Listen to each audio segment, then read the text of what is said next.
after my wife took care of her sick crush.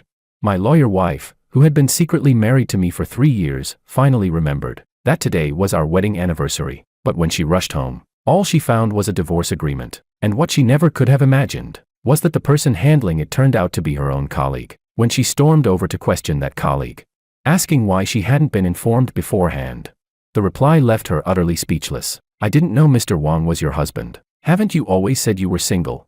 Chapter 1. Hello. I'd like to file for divorce. This was our 3rd year of marriage, and I had made my decision. I was going to end it, but I hadn't told her yet. Sitting in the law firm, I spoke softly to the lawyer across from me. He looked up at me, his tone calm but polite. "If you wish to divorce, both parties must sign a divorce agreement. And after the 1-month cooling-off period, it will be finalized. Is your wife not here today?" I was silent for a few seconds before replying.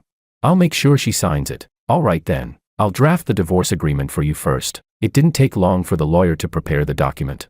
But that short span of time felt like an eternity. When I finally received the printed agreement, my heart sank a little deeper. Leaving the elevator, I walked downstairs with my head lowered, my mind replaying every moment of our marriage, each detail like a thorn pressed into memory. Once she signed this, it would all be over. But just then, I heard a voice so familiar that it pierced right through me. "George, what are you doing here at the law firm?" I froze and looked up. There she was, Willow, her almond-shaped eyes sharp enough to see through anyone. My heart skipped a beat, completely unprepared. She was a lawyer, and I had come to divorce, at her law firm. The irony couldn't have been greater. Fortunately, she didn't notice anything. After all, she's never really cared about me in the first place. Suppressing the tightness in my chest, I tried to sound calm. "Just here for a consultation, by the way.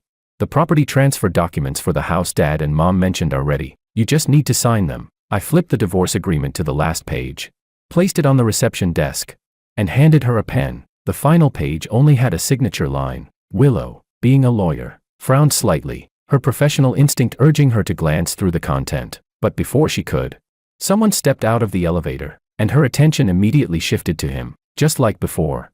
Her eyes softened when she looked at him, while I became invisible. She hesitated only for a moment, then signed her name hastily. "All done. If there's nothing else, I have work to do." I nodded, feeling the weight in my chest finally lift a little. She hadn't realized what she'd just signed, that it was a divorce agreement. If she'd taken even a second to read it, she could have exposed me, but she didn't care enough to notice. Her entire focus was on the man who had just walked in, Makoto. I looked at his handsome, composed face, then back at the gentle light in her eyes, a mixture of emotions twisting inside me. My hands clenched around the papers until they crumpled. Without another word, I turned and left the firm. As the glass doors slid shut behind me, I faintly heard her tell her assistant, a new client, asking about divorce consultation. Her tone was calm, detached, only softening when she turned to say, "Makoto, give me a few minutes.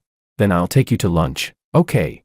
I glanced down at the document in my hand, a bitter smile tugging at my lips. Yes, I was here to consult about divorce, but not to ask, to finalize. Just 1 month. Once the cooling-off period passed, she'd be free, and we would truly be over. Willow and I, we were secretly married. Other than our parents, no one knew we were married. Even her crush didn't know. The idea of keeping our marriage secret, that was hers. I didn't hesitate. In fact, I agreed almost too quickly. Even in that moment, I knew she had never truly loved me. We were college classmates. From the very first day of school, I fell for her at first sight. She was the campus beauty, calm, composed, and brilliant. Unfortunately, she was never warm toward me. I chased her for 4 years, and all I ever got in return was distance and polite courtesy. Still, I never felt regret, because she had never said yes to anyone. I hadn't lost to another man. She just didn't want to love anyone. Or maybe, more precisely, she was born incapable of loving men. That was the lie I told myself for years. After graduation, we went our separate ways. She went to graduate school. I started working. From then on, our paths never crossed again. I thought my feelings for her would fade with time, but fate played its cruel joke. 3 years later, at a blind date arranged by our families, I saw her again. She was sitting there, cold and elegant as ever. Just one look from her, and my heart skipped the same unsteady beat. "Do you want to get married?" she asked. Straightforward and emotionless. I was caught off guard, but secretly thrilled. She must have been pressured by her family, I thought. Still, how could I refuse, when the woman I'd loved for years was suddenly willing to marry me?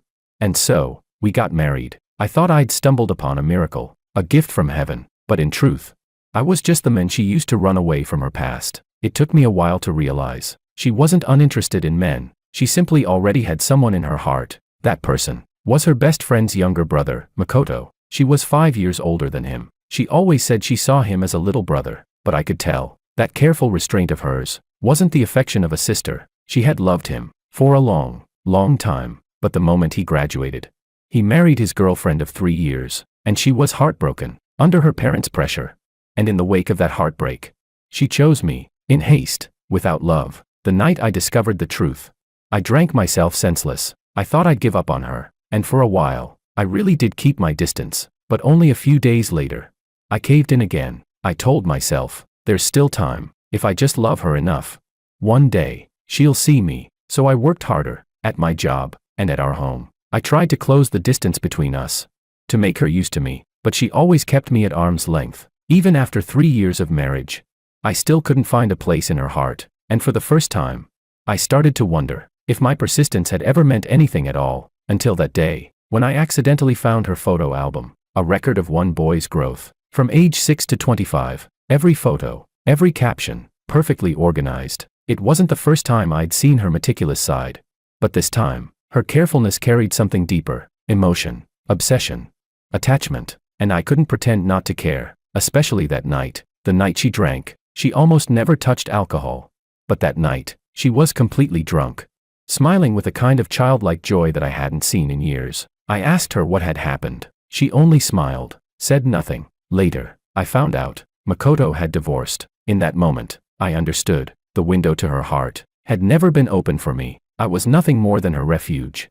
a stand-in to help her escape her pain. But now that the man she once loved was free again, I laughed at myself for being such a fool. That's when I made my decision to end this marriage that had never truly begun. When she signed the divorce papers, I felt a strange kind of relief. She hadn't even looked at the document carefully. Her eyes focused entirely on Makoto, who had suddenly shown up at the firm. I didn't blame her. It was my choice. My greed for something that never belonged to me. Back at the home we had shared for 3 years, I stood in the middle of the living room, a space I had decorated myself, and memories came flooding in, each one painted with her silhouette. My gaze eventually fell on our wedding photo. Her smile, so forced, so distant, looked almost cruel under the light. I took the frame down and tossed it straight into the garbage bin downstairs. Then I returned, quietly sorting through our property files, determined to end this farce once and for all. When she came home, the first thing she noticed was the empty spot on the wall. She frowned, a rare expression for her, and asked hesitantly, "Where's the wedding photo?" The nail came loose, I said flatly. I took it down before it fell on someone. Willow didn't question me further. She placed the late-night meal beside me and went into the study. The sharp, spicy scent filled the room, and I froze, opening the bag. I saw the red, fiery dishes inside. My throat burned just looking at them. My chest tightened with something sour. We had been married for 3 years, and because of my chronic stomach illness, I had always eaten bland food, but my wife never knew. If it were the old me, I would have forced myself to eat every bite, just to make her happy. But the man I was now picked up the bag, walked downstairs, and threw it away. From today on, I will throw away every grievance, every sadness, and every part of this marriage, including her. Chapter 2. It was already deep into the night, yet I kept tossing and turning, unable to fall asleep. I buried my head into the pillow, my thoughts tangled into chaos. Just then, a cool hand suddenly wrapped around my waist, moving faintly against my back, familiar, lingering, slowly sliding forward with that recognizable scent. Her breath brushed the back of my ear, familiar, yet it made me instinctively shift away, dodging the kiss that was about to land. Her movements paused for a moment, then she spoke softly, not in a good mood.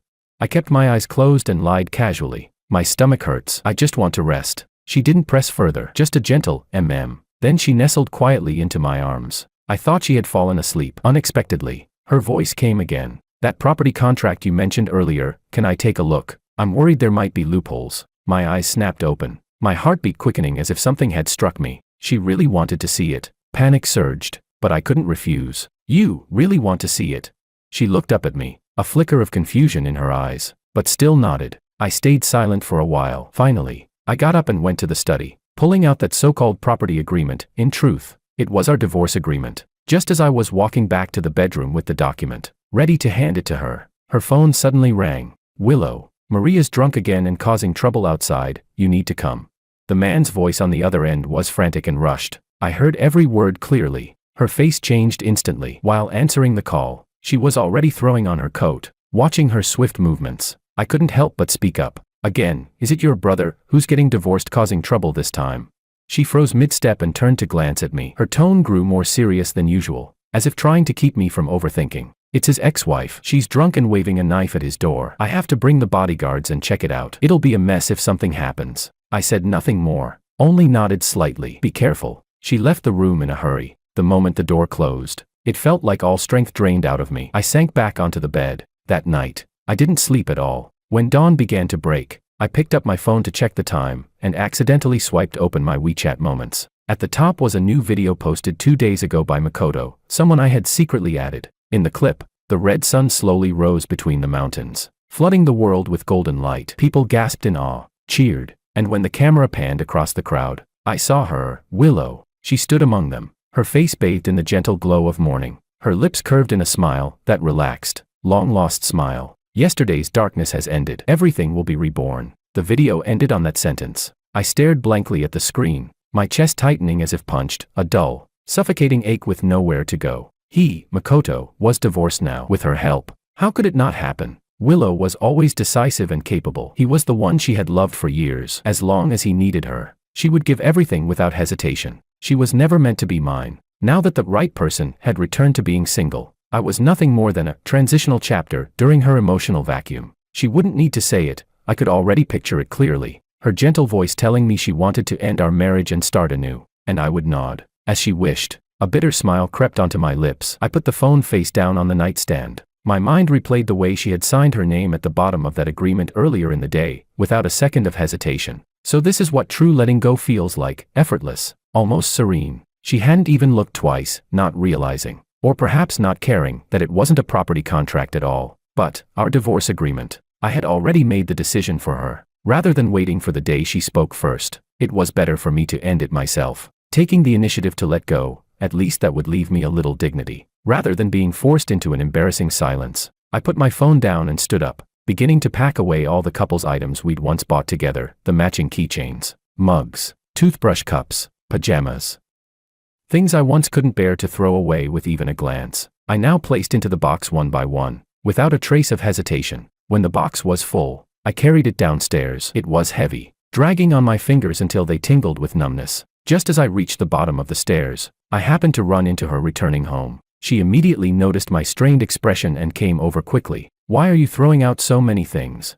I lowered my head and replied flatly, we never use them anymore. Might as well toss them, they're just taking up space. She nodded lightly, not pressing the issue, and even bent down to help me lift the box. I stood there, watching her take those so-called useless things from my hands, and at the same time, take away the last trace of my silent test. Her figure soon disappeared into the distance, walking away with the same clean decisiveness that defined her. I wasn't surprised. After all, she only needed to open that cardboard box to understand what I meant to do. Just one look at the things inside, the gifts she gave me, the keepsakes I had treasured, the items we bought together, the small tokens exchanged on special days, and she would know this wasn't just about decluttering. Someone as sharp as her should easily read my intention. I was preparing to leave. There was still room for the story to change. If she had said a word, turned back once, even hesitated for a second, but she didn't. She didn't even open that box. I watched her silhouette fade completely from sight, and all the ripples in my heart went still. Then, I turned around and threw the box into the trash bin downstairs.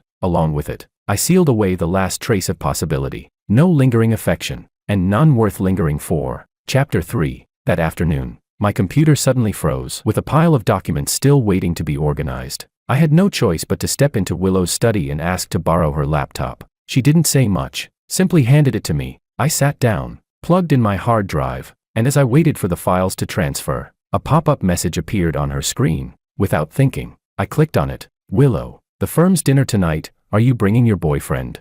My fingers froze midair, trembling instinctively. 3 years. We'd been married for 3 years, yet she had never once told anyone about it. In everyone else's eyes, she was the law firm's cold, beautiful star attorney, single, admired by countless people, and because of that single image, I had been able to visit her firm a few days ago to consult about a divorce without anyone suspecting a thing. Would she bring me with her this time? I didn't know, and I didn't dare hope. While I was still staring blankly at the message, Willow looked up from her work, glancing at me as if trying to read my reaction. I immediately snapped out of it and forced a calm smile. So, are you taking me to the dinner party? My tone was light, almost teasing, like a joke, but only I knew how much quiet hurt was buried beneath the question. It was really just a disguised plea. We've been married 3 years, when will you acknowledge me as your husband? She opened her mouth but said nothing. That brief silence cut deeper than any word could. I looked away, forcing a more relaxed smile, pretending it didn't matter. I've got something to do tonight anyway. Even if you wanted to take me, I probably wouldn't have the time. She exhaled in relief, visibly eased. Then, next time, I'll bring you next time. I didn't answer. I rested my hand against my forehead, hiding my eyes in the shadow, and in my mind, I quietly replied to her promise. Willow, there won't be a next time. That night, I didn't go out. I stayed home packing, occasionally glancing at my phone, until I saw her new post on WeChat Moments. A photo from the dinner party. Her smile was polite, distant, perfectly composed. Standing beside her was Makoto. I stared at that man's profile for a long time, then suddenly found it absurdly funny. So she had chosen him, after all. I thought she might hesitate, struggle, maybe restrain herself a little, but she hadn't. I couldn't blame her. It was my own foolishness, believing that 3 years of marriage could earn a sliver of affection, a bit of weight in her heart. Around 10 that night, I received a call from Lawyer Mao at her firm. He said he had an urgent matter and asked me, since I was nearby, to come downstairs and pick up a file for him. I agreed and drove over, but as soon as I arrived at the entrance, I saw her. She stood under the streetlight, squinting slightly, holding that very document I was supposed to deliver to Lawyer Mao. Her face was a mixture of anger, disbelief, and something else, something complicated and hard to name. Divorce property settlement agreement. George, what is this supposed to mean? I paused, quickly regaining composure before replying calmly. It's David's. He's been dealing with a divorce lately, asked me for advice, so I arranged for Lawyer Mao to handle it. I met her gaze squarely, every word smooth and steady, as if the lie had been waiting there all along. She didn't say a word, just stared at me, as if she could see straight through every layer of calm I'd built around myself. Her brows furrowed as she lifted the document, clearly intending to open it and see for herself. But before she could, a hand suddenly reached out from behind her and gently wrapped around her arm. Willow, weren't you supposed to meet a client? Why have you been gone so long? Makoto's familiar voice, as he leaned closer to her, his tone soft and natural. I saw Willow stiffen. She froze for a brief second, caught completely off guard. Her fingers tightened around the file. Her lips parted slightly, but she didn't look at me, didn't dare to, and she didn't know what to say. But more than that, she didn't want to push him away. Not now. Not when he was the one reaching for her. I, on the other hand, was calmer than she could have imagined. Taking 2 slow steps forward, I reached out and retrieved the agreement from her hands. Then I gave a small, polite bow, my tone distant, almost formal. Thank you, Attorney Liu. My friend and I still have some divorce matters to handle. I won't keep you any longer. My voice was even, no tremor, no accusation, no trace of emotion. Just the kind of composure that comes when everything inside has already gone silent. Chapter 4. The night wind rushed in through the half-open car window, scattering my thoughts into a mess. I didn't bother to close it. The cold air poured straight into my chest, chilling me to the bone, but at least it kept me awake. That scene, Makoto standing beside Willow, kept replaying in my head like a thorn that refused to come out. She smiled at him, and he leaned slightly to block the splash of wine from the nearby crowd. They looked, fitting together, perfect, even. I didn't even feel heartbroken anymore. Maybe I'd already gone numb, worn down by her indifference. Time after time, all that remained was exhaustion. 30 days of the so-called cooling-off period. It turned out to be so long, long enough to make me realize that cooling off was really just a graceful excuse for goodbye. I rubbed my eyes, the corners stinging, and didn't notice the car ahead suddenly reversing illegally. A deafening bang exploded in my ears. The collision slammed me forward violently. The airbag burst open with a sharp hiss, and my mind went completely blank for a second. When I came to, the searing pain in my leg almost made me scream. I looked down. The deformed car door had crushed my lower leg. Blood seeped down my pant leg, soaking into the seat. The pain was unbearable, but I had to stay calm. With trembling fingers, I fished my phone out of my pocket and dialed the emergency number. The ambulance arrived soon after. The doctor checked me over and said the injury wasn't fatal, but surgery was necessary, cleaning and suturing the wound, and it required a signature from a close family member. Can you contact any relatives? The doctor asked. I nodded and started calling Willow Liu. Once, twice, Again and again. More than 10 calls. Not a single one answered. I stared at the glowing screen, those rows of missed call notifications blinking like mockery. What was she doing? The firm's dinner party must have just ended. She was probably still with her friends, her colleagues, and him, the men she had once cared about for so many years, drinking, laughing, talking about dreams and life. Of course she didn't have time to answer. Sir, the nurse asked tentatively, your wife really can't come? I shook my head, my tone oddly calm. We're already divorced. Only a few days left before it's finalized. The nurse froze, clearly taken aback. But you're still in the cooling off period, right? Technically, you're still married. Can't she at least come sign the papers?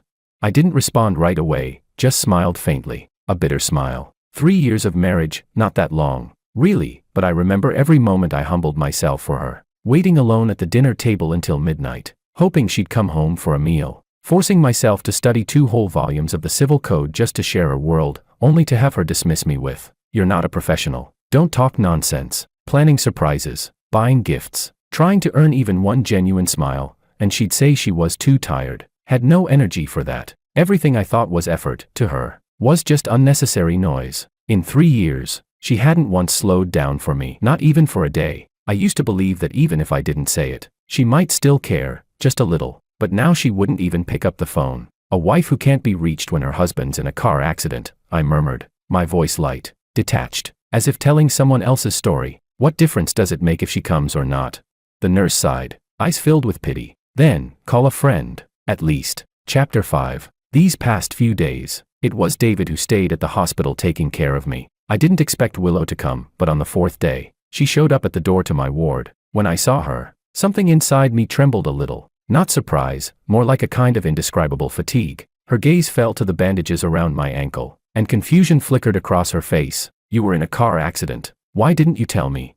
I almost said, I did, that the 10+ missed calls were all from me, but when the words reached my throat, I just smiled faintly and swallowed them back. You were busy, I said softly. Didn't want to bother you over something minor. She went silent for a few seconds. Maybe she actually felt guilty, because she lowered her head, voice quieter. George, that date with Makoto, it was just a coincidence. Don't read too much into it. I looked at her with a faint smile, but there was no emotion left in my chest. Has his divorce process finished?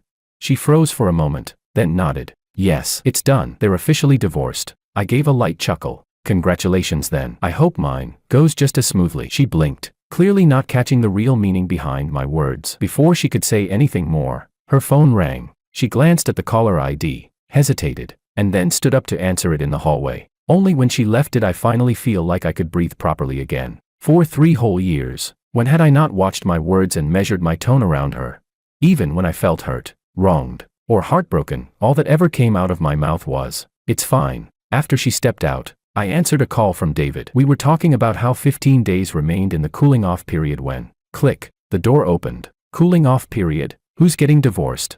I instinctively looked up and met her shocked eyes. I hadn't expected her to come back, hadn't expected her to overhear. Luckily, David happened to arrive at that very moment. I forced down the panic clawing at my chest, pointed at him, and said evenly, he is. David blinked, confused at first, but quick enough to catch on. Yes. Me. I'm the one getting divorced. The process is already underway. Willow didn't know him well enough to question it, but she still frowned. Why didn't you come to me first if you wanted a divorce?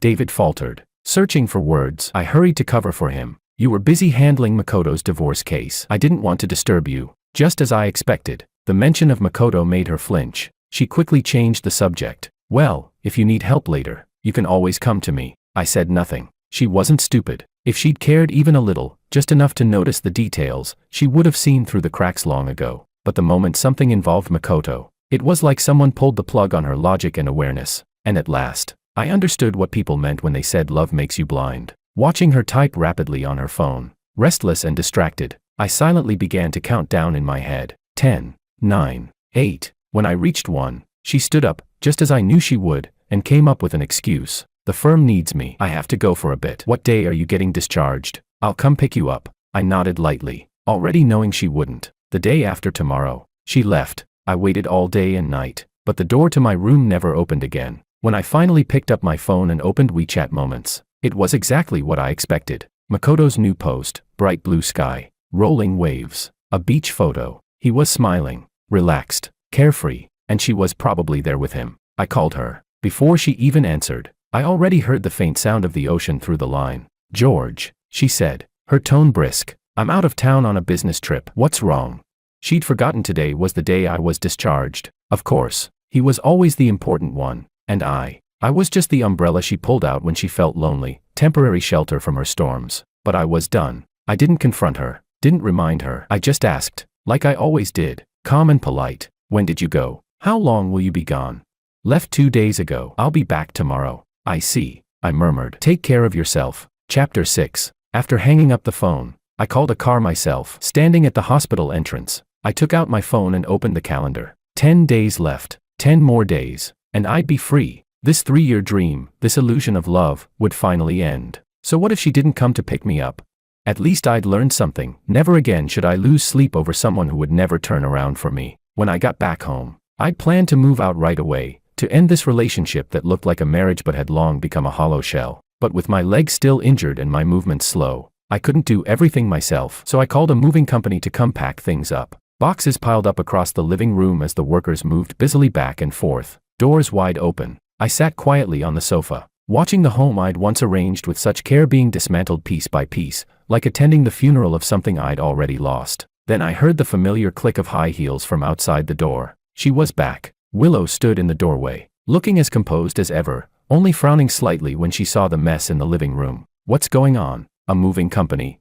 I stood up, my voice steady and detached. "The Swan Apartment's ready. It's close to your firm. You can move there, more convenient for you." She seemed to remember the property agreement and nodded, slipping off her shoes before sitting on the sofa, as if picturing the layout of that apartment. "You liked gardening, right? The east-facing balcony gets good sunlight. You should keep it for your plants." I lowered my gaze, not meeting her eyes. My tone was light, casual, almost indifferent. "No need. I've stopped growing flowers." Of course, it wasn't that easy to stop, but those flowers had been for her. Now, they no longer had a reason to bloom. She glanced at the lilies on the coffee table, fresh ones. She didn't know I'd replaced them that morning, because I still remembered she liked them. Then she asked, "Why are all these my things? Where are yours?"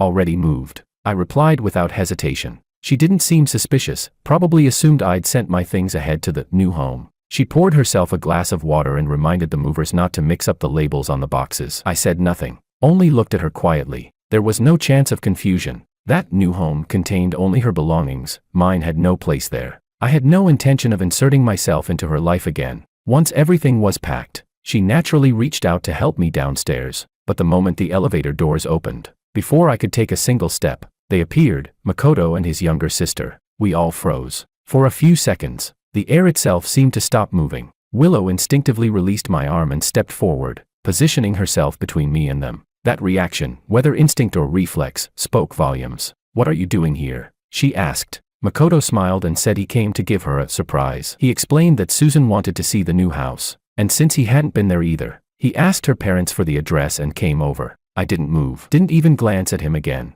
just let out a soft, inward laugh. Surprise? Yeah, quite a surprise for me, too. He looked at me, squinting as if trying to remember where he'd seen me before. He had, of course, at the law firm, at the bar. He stared and asked, "Willow, who's this gentleman?" She hesitated. I saw it clearly, that flicker of hesitation in her eyes, the calculation. Was I a friend, a client, or someone not worth explaining?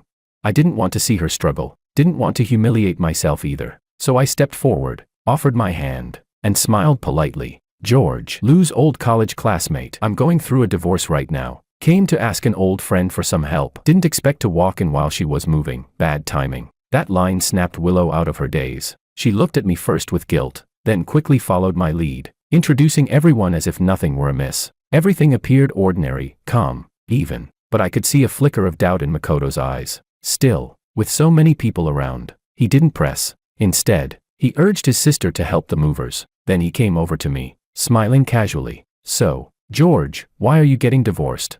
I hadn't expected him to be so blunt. I froze for a second, then gave him a small, weary smile. "My wife," I said quietly, "fell in love with someone else." Chapter 7. Hearing that I had gone through something similar, Makoto immediately felt a surge of sympathy and couldn't help but comfort me. "I'm pretty much the same, but it's okay. Once you're divorced, everything will start getting better. Willow will definitely help you get through this." Yes, the hardest part, signing the papers, she had indeed helped with that. I nodded and followed up on his words. I heard your case was also handled entirely by her. She must have put a lot of effort into it. A proud smile appeared on Makoto's face, and even his tone grew lighter. Yeah, Willow was a huge help. She helped me gather evidence to sue my ex-wife while also staying by my side to protect my safety. If she hadn't stepped in with her bodyguards, I might have already been stabbed to death by that crazy woman. Watching him recall those unpleasant memories with such fondness, I was stunned for a moment before blurting out a rather inappropriate question. Do you like Willow? Hearing that, Makoto froze completely. After struggling for quite a while, he finally stammered out a reply. I don't really know. At first, I just saw her as an older sister. Since we were kids, she used to take me out to play, always looked after me, and gave me lots of gifts. When I was bullied in school, she'd step in and argue or even fight with people, ending up covered in bruises. When she found out I was divorced, she came to me on her own, saying she wanted to help. Later, my sister told me that Willow had secretly liked me for a long time. She's always been that cold and distant goddess type. Who would have thought she could fall into a secret crush? I still don't know what made her like me. Listening to him ramble on about the past, I felt a complicated mix of emotions. Through Makoto's words, I came to know a completely different Willow from the one I thought I understood. It turned out she wasn't naturally indifferent, she just didn't like me. She wasn't the kind of person who stayed passive about everything. It was just that I wasn't someone who could move her heart. Unfortunately, I realized all this too late, after I had already fallen too deep and wasted so many years on her. Immersed in his memories, Makoto didn't notice the complex expression on my face. After that talk, he began treating me as a friend he could open up to, and with some courage, he slowly voiced a question that had been buried in his heart for a long time, to someone he'd only met a handful of times. George, what do you think of Willow? I caught the meaning behind his words. Looking up at the nearly emptied apartment, I answered honestly, I've known her for 10 years, but only recently did I realize I don't actually know her at all. So if you're asking me what kind of person she is, I don't think I can answer that. But what I can tell you is, this is the first time I've ever seen her like someone this much. Makoto nodded thoughtfully, looking somewhat reassured. The sun was already setting, and evening was approaching. He tugged at my arm and insisted on taking me out for dinner. Just then, Willow came downstairs, and the moment she heard that, she froze in place, her face clearly showing one word, reluctant. Seeing her expression, I couldn't help but smile faintly and declined his invitation. I still have something to do tonight. I'll let you two enjoy dinner. Before the siblings could even react, Willow grabbed me by the arm and led me straight into the car. You two go ahead. I'll drop him off and come back later. The moving truck followed behind our car as we drove out of the neighborhood. Willow's heart raced in sync with the flickering traffic lights, her mind spinning rapidly as she tried to come up with a reasonable explanation. I was the one who broke the awkward silence, my tone calm and even. There's no need to be so nervous. Before we got married, didn't we agree to keep it hidden from everyone except our parents, until we both felt ready to make it public? You're not ready yet, and I understand that. Willow took a deep breath, her voice carrying a trace of gratitude. Thank you for understanding. Honestly, little by little, I've started to accept the fact that I'm married. Just give me a bit more time, and I promise I'll make it public. I hummed softly, almost inaudibly, and turned to look out the window. 3 years of marriage, and still not public. And now she wanted to wait a little longer, but I didn't want to wait anymore. There's only so much time in a lifetime that one can afford to waste. Chapter 8. The whole way, I didn't say a single word. The scenery outside the window kept slipping backward. Yet my heart felt anchored by something heavy, so heavy that I could barely breathe. Willow, sitting beside me, kept sneaking glances my way, as if she wanted to say something but swallowed the words each time. I knew what she was thinking. Lately, she'd been sensing that something was off about me, but she couldn't figure out why. So, she started rambling, reviewing everything that had happened lately, hoping to find the root of it. I listened silently as she retraced our days together, from late-night overtime to endless law firm cases, from general work stress all the way to Makoto's divorce case, all things that had nothing to do with me. I was just an observer, orbiting the edges of her world. Eventually, she seemed to come to a conclusion. I must have been feeling down because she'd been too busy and neglected me. I didn't speak, I didn't even nod. A flicker of guilt passed over her face. Then, she offered softly, our 3rd wedding anniversary is coming up soon. Why don't we take a trip together, just to relax? I knew she was trying to make it up to me, but what was the point now? There were only a few days left in our divorce cooling off period. I didn't want to stir up anything new, so I found an excuse. My injury hasn't fully healed yet. Traveling would be too tiring. She thought about it, nodded as if agreeing that I had a point, then started listing alternatives: an art exhibition, a candlelit dinner, a short day trip. I turned them all down, one by one, each with a different excuse. I simply didn't want to keep playing this farce of married life. Sensing my cold attitude, A hint of confusion appeared on her face. She probably remembered how I used to be. How? At the mere mention of going out, I'd light up like an idiot. To keep her from getting suspicious, I offered a middle ground suggestion. That weekend, how about we go back to my old university together? She froze for a second, clearly not expecting that. I'd never been the sentimental type, but she didn't question it. She just smiled and said, "All right." Silence fell again. I pulled out my phone and opened my calendar. The two dates sat side by side, almost as if fate had arranged it. September 6th, our wedding anniversary, and also the exact day I'd been secretly in love with her for 10 years. September 7th, the divorce becomes official. Going back to campus at such a time felt like returning to the starting point and like drawing a quiet period at the end of a 10-year sentence of unrequited love. I stared at the screen for a long time before letting out a soft laugh and murmuring to myself, "This time, you won't stand me up again, will you?"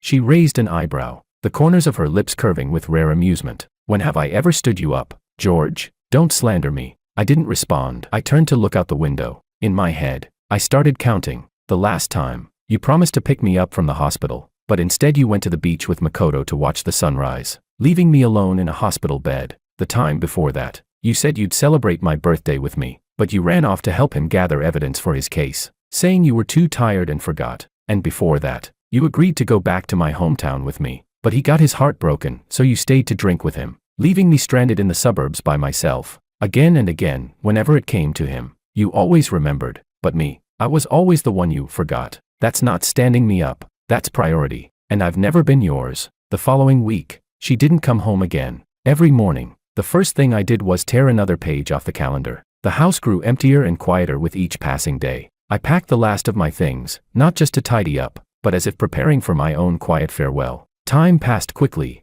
almost too quickly to grasp. Then, September 6th arrived. I got up early, shaved carefully, styled my hair with wax, and put on an old white shirt, the one she'd given me years ago. It was plain, but she'd once said that was her favorite look on me. Today was our wedding anniversary, also, the exact day marking 10 years of my secret love for her. I slipped my camera into my backpack, planning to take a few photos on campus to mark the end of this long, one-sided love story. When I went downstairs, she was already waiting. As soon as she saw me, she smiled and, just like old times, opened the car door for me with gentle politeness. Maybe because I knew our freedom was just around the corner, I felt strangely calm, even a little lighthearted. I started chatting about our college days. She relaxed too, and even offered to take a few more photos for me, saying the day deserved to be remembered. I smiled, nodded, and quietly tucked away all the emotions that were threatening to rise. The car soon stopped at the gates of the university. I got out first and stood by the side of the car, waiting for her. She had just unbuckled her seatbelt when her phone chimed several times.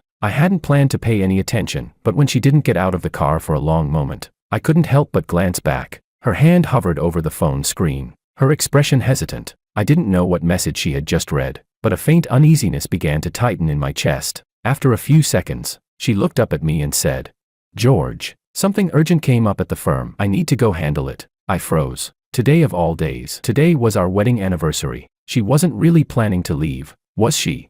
I tried to keep her. "Can't it wait just an hour?"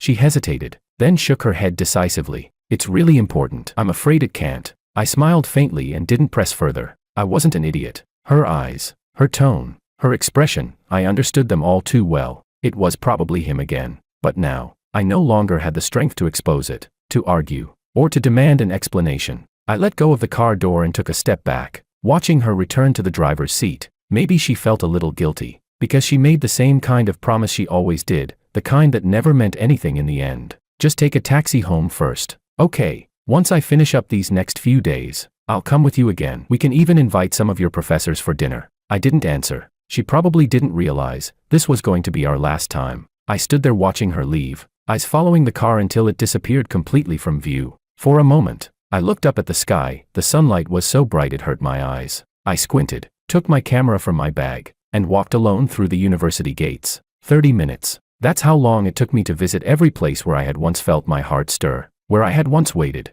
hoped, and dreamed. The classroom, the sports field, the library, the bench by the old path, and the plane tree, the one where I first saw her standing beneath it, memorizing words. I took photos of them all, not to remember her, but to say goodbye to myself. On the way home, I hailed a taxi. Sitting in the back seat, I stayed silent. The driver asked where I was headed. "Home," I said. Yes, it was time to go home. Back to that place that only had me left in it. The moment I walked in the door, my phone buzzed with a notification, a new post on WeChat Moments. I opened it. The very first one was from Makoto. A photo, taken in a hospital bed. He was lying under the covers, pale-faced. The caption was short. Fever's up to 39 degrees Celsius. But it's okay, someone's here with me. And right then, I finally understood. The so-called urgent case at the firm she had to rush to handle. It wasn't really work at all. She wasn't trapped by responsibility. She just never found it hard to walk away from me. Chapter 9. That was the moment I finally knew for sure. She hadn't gone back to the firm for work, she'd gone to take care of Makoto, who had a fever. I stared at that photo of him lying in a hospital bed for several seconds.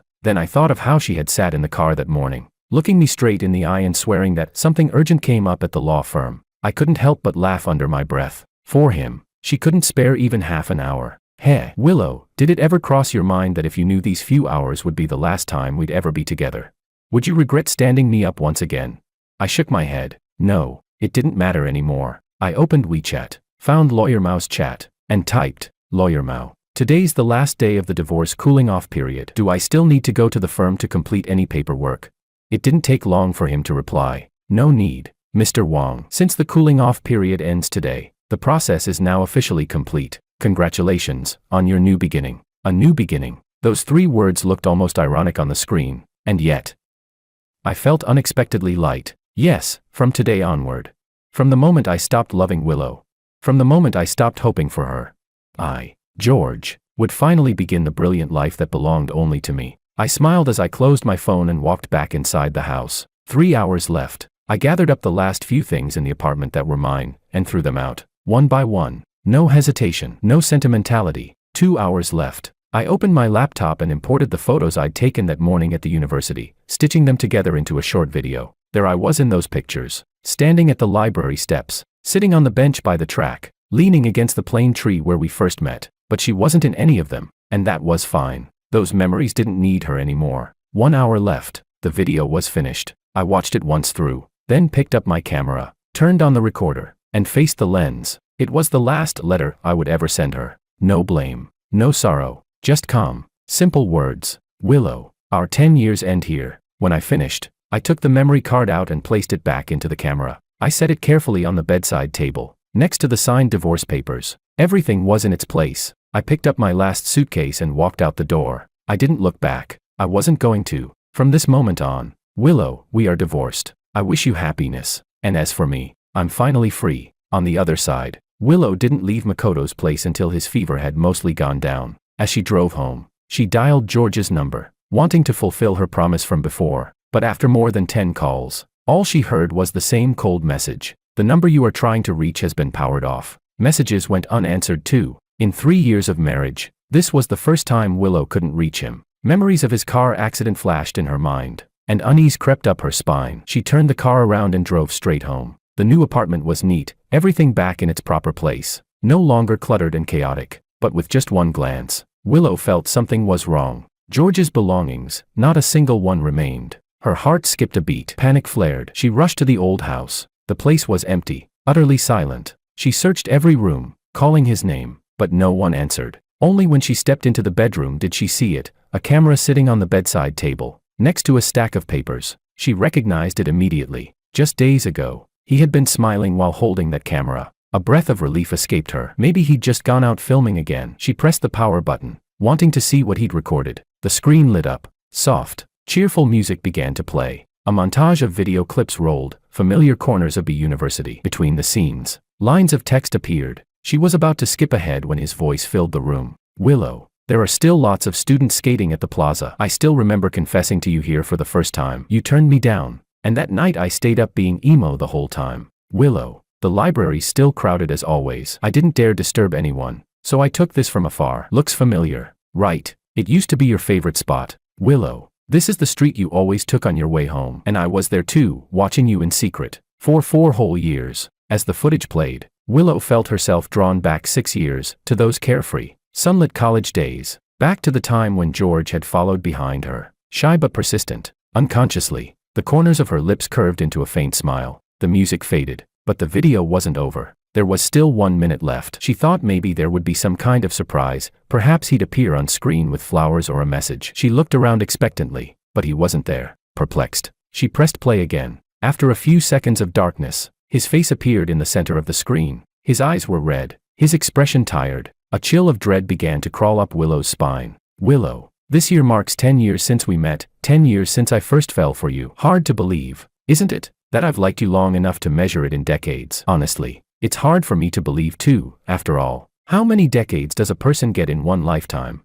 10 years, 7 of them chasing you, 3 of them married to you. Every day, I tried to find a way into your heart. I gave everything I could, but life doesn't bend to our will. If someone doesn't love you, they just don't, no matter if 3, 7, or 10 more years go by. That fact will never change. So, on this day worth remembering, I made an important decision to let go of this obsession, and to give you the freedom to love Makoto the way you want. So when you watch this video, I just want to tell you, no, to inform you of one thing. He paused for a breath. Willow, we're divorced. Chapter 10. A month ago, I signed the papers. You did too. So starting today, we're both free. I'm leaving. Don't come looking for me. I wish you and Makoto a happy ending.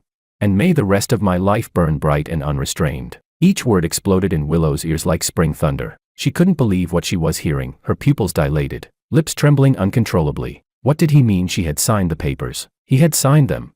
That they were already divorced. When had she ever signed anything? The camera slipped from her hands with a loud clatter, knocking over the stack of documents onto her lap. On the top page, in bold letters, the title stared back at her, Divorce Agreement. Her breath caught. She snatched it up and flipped straight to the last page. There it was, George's signature, and on the line beside it, only a few centimeters away, another signature, hers. She recognized that handwriting instantly. It was unmistakably her own, flowing and confident strokes. Willow. For a long moment, she just stared at it, as fragments of memory she had ignored suddenly began piecing themselves together. That day at the law firm, when they accidentally ran into each other, George had said he came to see her to sign some papers, but he'd been coming downstairs from the second floor, and Lawyer Mao's office was on the second floor. The time Mao asked her to pass along the property division documents, his face had flashed with a strange flicker of guilt when he saw her. And every time she came home over the past month and noticed that a few of George's things were missing, they were always his, and only his. The neatly arranged layout of the new apartment, too, it all made sense now. Everything had been carefully planned. He had lied, right under her nose, and tricked her into signing the divorce papers without even realizing it. Then, quietly, he disappeared. Once she finally pieced everything together, a rush of panic and fury surged through her chest. Gripping the divorce papers and the camera, Willow bolted out the door. She sped all the way to the law firm, stormed up to the second floor, and burst into Mao's office. The papers hit the desk with a sharp slap. Her voice trembled with anger. "What's this divorce case you're doing, Lawyer Mao?" Chapter 11. Seeing how agitated she was, Lawyer Mao immediately set down his teacup and flipped through the stack of case files in front of him. Yes, I handled that case. What's wrong?" Willow's fury exploded, completely overwhelming her composure. She no longer cared about professional courtesy or friendship. "George's case, why didn't you tell me beforehand?" Mao blinked in confusion, caught entirely off guard. This case followed all standard procedures. It's already been submitted for review. There was nothing irregular. "Why on earth should I have told you in advance?" "Because it involves me," she shouted. "Why didn't you tell me?" At her accusation, Mao's jaw dropped. He hurriedly flipped to the final page of the document to check the woman's name. Willow. George's wife was Willow. Wait, Willow's married. Wasn't she single? His thoughts tangled in a cloud of disbelief, his expression shifting rapidly. I didn't know Mr. George was your husband. Weren't you single?" The words hit Willow like a bucket of cold water, instantly extinguishing the last of her anger. Her reason returned, and she realized how she must have sounded. She quickly bowed her head and apologized. Mao waved it off kindly, not taking offense. He even took her hand, his face full of concern. But Willow had no time for pleasantries. She only cared about finding George. "Lawyer Mao, I'll explain everything later. Right now, please, can you give me George's contact information? He's missing, and as his attorney, you must have a way to reach him." It was true, before leaving, George had given Mao a number and an address, but Mao was an old hand at the profession, cautious and bound by the rules. He refused firmly. "Willow, you're a lawyer yourself, you know I can't disclose a client's information. It's against the law. Don't put me in a difficult position. Mr. Wang may be your husband, but if you think carefully, you'll find a way to reach him. Don't worry, he's been very calm lately. He won't do anything rash." He overestimated her, completely. Despite being married for 3 years, Willow didn't have a single contact for any of George's family or friends. She didn't even know how to reach his parents or where his hometown was.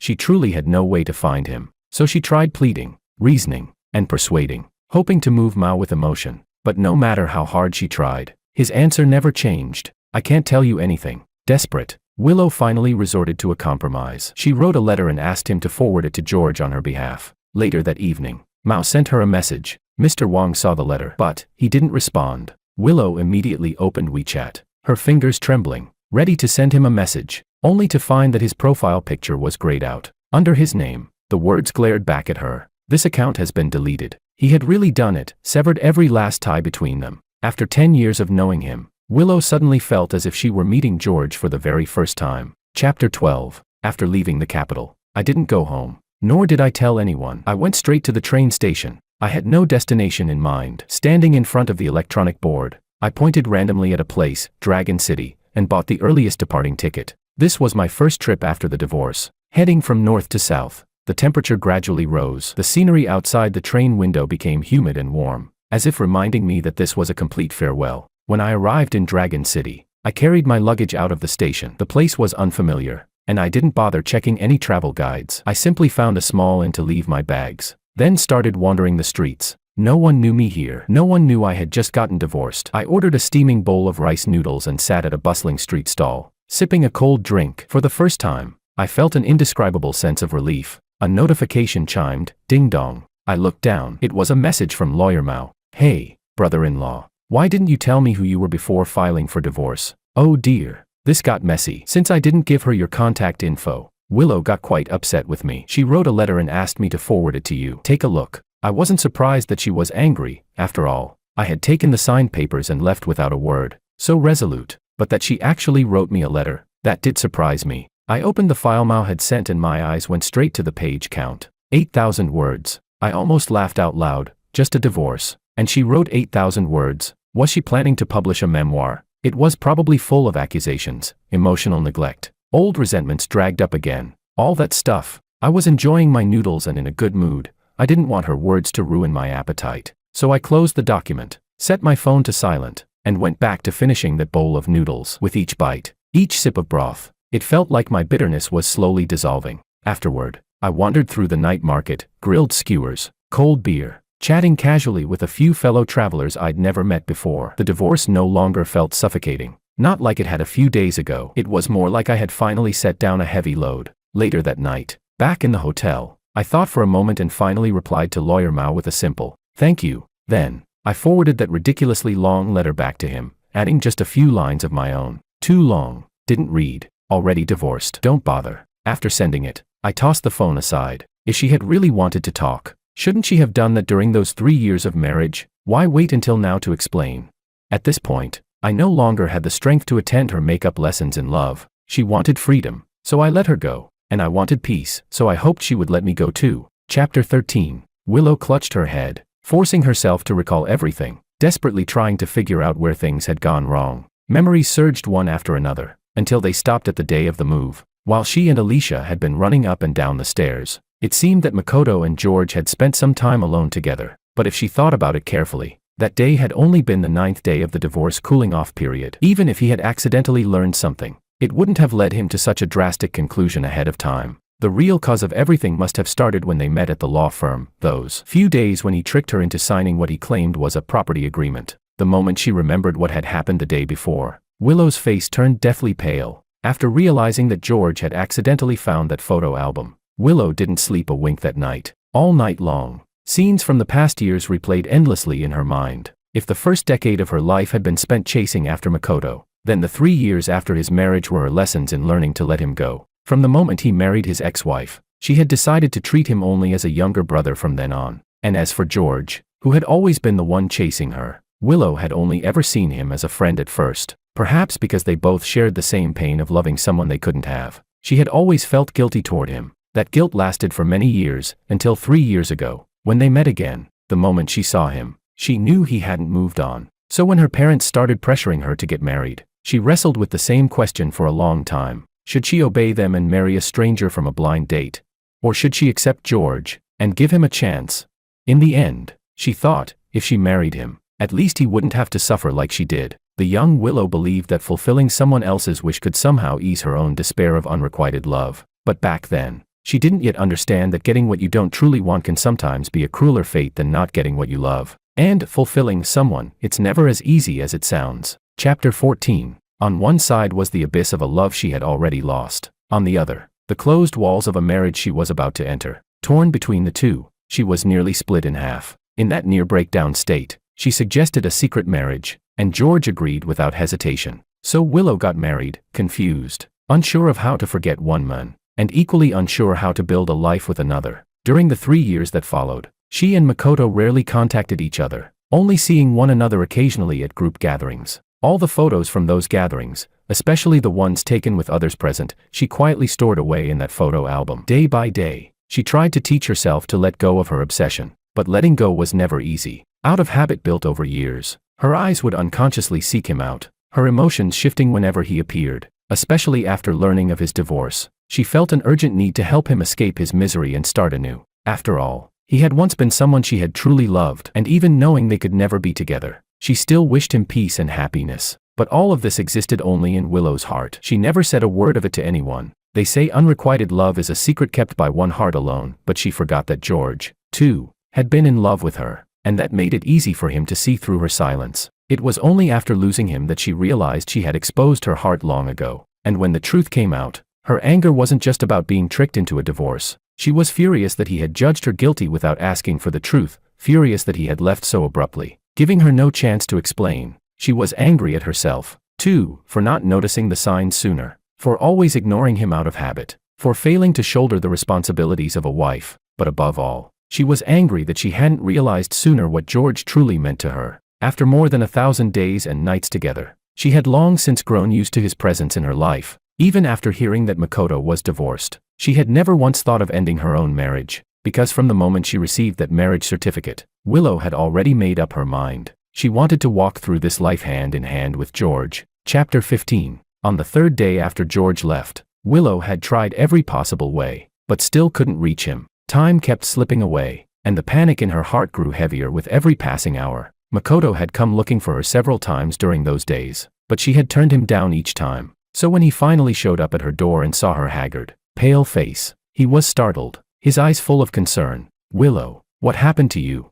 At that moment, seeing Makoto again brought up a storm of mixed emotions in Willow's heart. She had already transformed the love she once felt for him into something more like familial affection, but she'd never found the right moment to say so. Yet now that George had left because of a misunderstanding about her and Makoto, she could no longer afford to delay. She had to explain everything clearly. "Makoto, I've been trying to reach George these past few days." "George? What happened to him?" The worry that appeared on Makoto's face only made Willow feel more ashamed. "He's disappeared. I can't find him anywhere." "What? Disappeared? Why so suddenly? Is it because of the divorce? Does it have something to do with his ex-wife?" "Yes, it's because of the divorce, and his ex-wife is involved. But to be precise, it's because of me." Makoto's confusion deepened. Seeing the bewilderment on his face, Willow took a deep breath and forced herself to confess. "I'm George's ex-wife. We got married 3 years ago. I've been hiding it from you all this time." "I'm sorry, Makoto." The words hit him like a hammer. He froze on the spot. All those moments when he had felt something was off, those faint, nagging instincts that he'd brushed aside, they hadn't been illusions after all. He suddenly understood everything, yet he still couldn't bring himself to accept it. His voice trembled with disbelief and anger. "Why did you hide it? Do you think that was fair to George?" Willow fell silent, unable to explain the tangled emotions in her heart. Her silence only made Makoto's frustration boil over. He thought back to his last conversation with George. Guilt and regret surged through him. If he had known that Willow was George's wife, he would have killed those misplaced feelings the moment they surfaced. He never would have spoken to George the way he did. Now, realizing he had unknowingly become the catalyst that shattered their marriage, even if unintentionally, Makoto was crushed with remorse. "You shouldn't be apologizing to me, you should be apologizing to George." "I know." Willow's voice trembled. "But he's disappeared since the divorce. I can't find him anywhere." At that, Makoto felt a deep ache in his chest. He knew then that George must have truly given up. No one understood George's pain better than he did. People don't just vanish into thin air. If you really can't reach him, it only proves one thing: you never truly had him in your heart. The words cut deep, raw and merciless, piercing straight through her defenses. A wave of pain rippled through Willow's chest. She lowered her head, defeated, her throat tightening as tears threatened to spill. These 3 years. I failed him. I ignored everything he did for me. I ignored his feelings. By the end, her voice had nearly broken. Makoto said nothing more. He turned silently, each step heavy, and walked away. Watching his back fade from view, Willow felt her sorrow and regret swallow her whole. Everything that had happened, this mess, this heartbreak, was her fault, and in her mistakes, she had dragged down 2 innocent men. She felt utterly unworthy, and beyond redemption. Chapter 16. By the 7th day after George's departure, Willow had nearly been driven to the edge of despair. With her back against a bottomless abyss and nowhere left to retreat, she suddenly became clear-headed. The divorce cooling-off period was already over, but the legal procedures were not yet complete. Whether to finalize the divorce certificate or to proceed with a court filing, George would have to come back. Once she understood that, the defeated, lifeless Willow finally began to pull herself together. She ended her leave and returned to the law firm. The first thing she did was go to see Lawyer Mao. In the past few days, Lawyer Mao had forwarded countless messages to George on her behalf. Seeing Willow now, thin,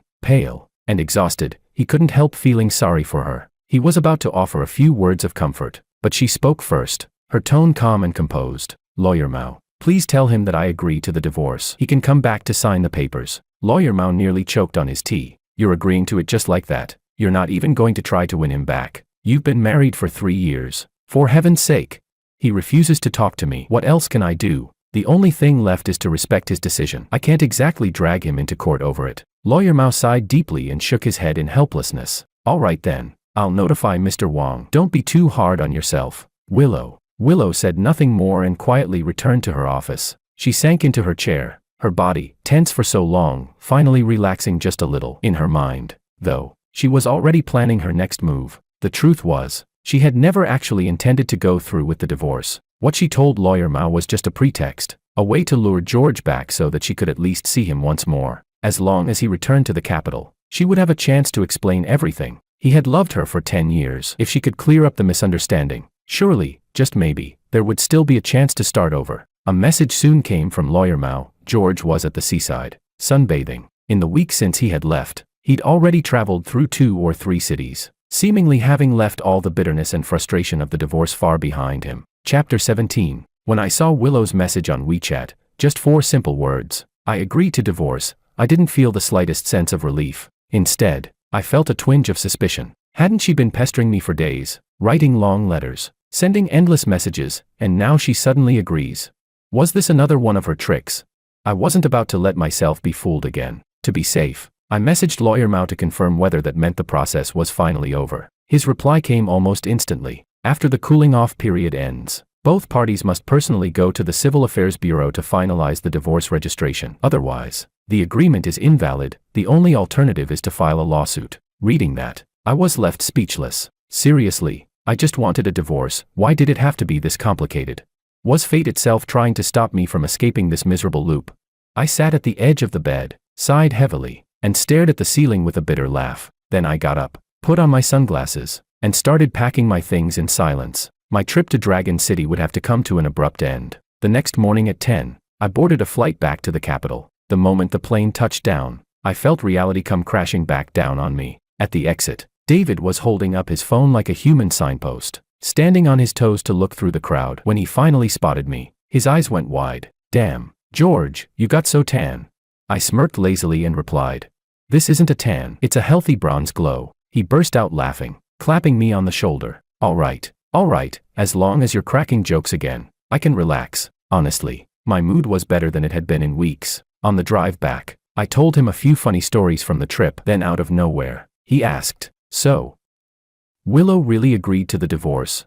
My hand paused for a moment. I looked out the window at my own reflection in the side mirror, those cold, emotionless eyes, and nodded faintly. The cooling off period's over. Whether she agrees or not doesn't matter anymore. If she tries to back out now, I'll just take the legal route, one way or another. This ends. David frowned slightly, but a lawsuit could drag on forever. Man, you really don't want this to get messy again. I let out a short, dry laugh. Exactly. That's why I came back right away. Then I added, if it can end peacefully, great. But if she still refuses to let go, then I'll see it through to the end. This time, I'm done. Completely done. When Lawyer Mao told her I was back in the capital, Willow immediately asked to meet me. I refused. I didn't want to see her, and there was no reason to. Divorce, to me, Had to be clean, no lingering strings, no last minute please. Her little push and pull games stopped working on me a long time ago. Still, I knew she wouldn't give up easily. Sure enough, Mao later told me she'd been reading over the divorce agreement and property division terms again and again,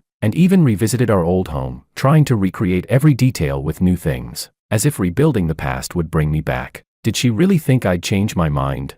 I ignored all of it. Days went by, and by late September, I finally decided to meet her, just once. The place, in front of the Civil Affairs Bureau. I wasn't interested in circles anymore. I wanted it straightforward. She came, of course, empty-handed, and the moment I saw her, I knew her so-called agreement to divorce was nothing but a lie. Just as I expected, I didn't get angry. In fact, I almost found her final struggle amusing, pathetic, even. With a faint, cold smile, I spoke in a voice that carried no warmth at all. You say you agree to the divorce, yet you show up empty-handed. That's your idea of sincerity?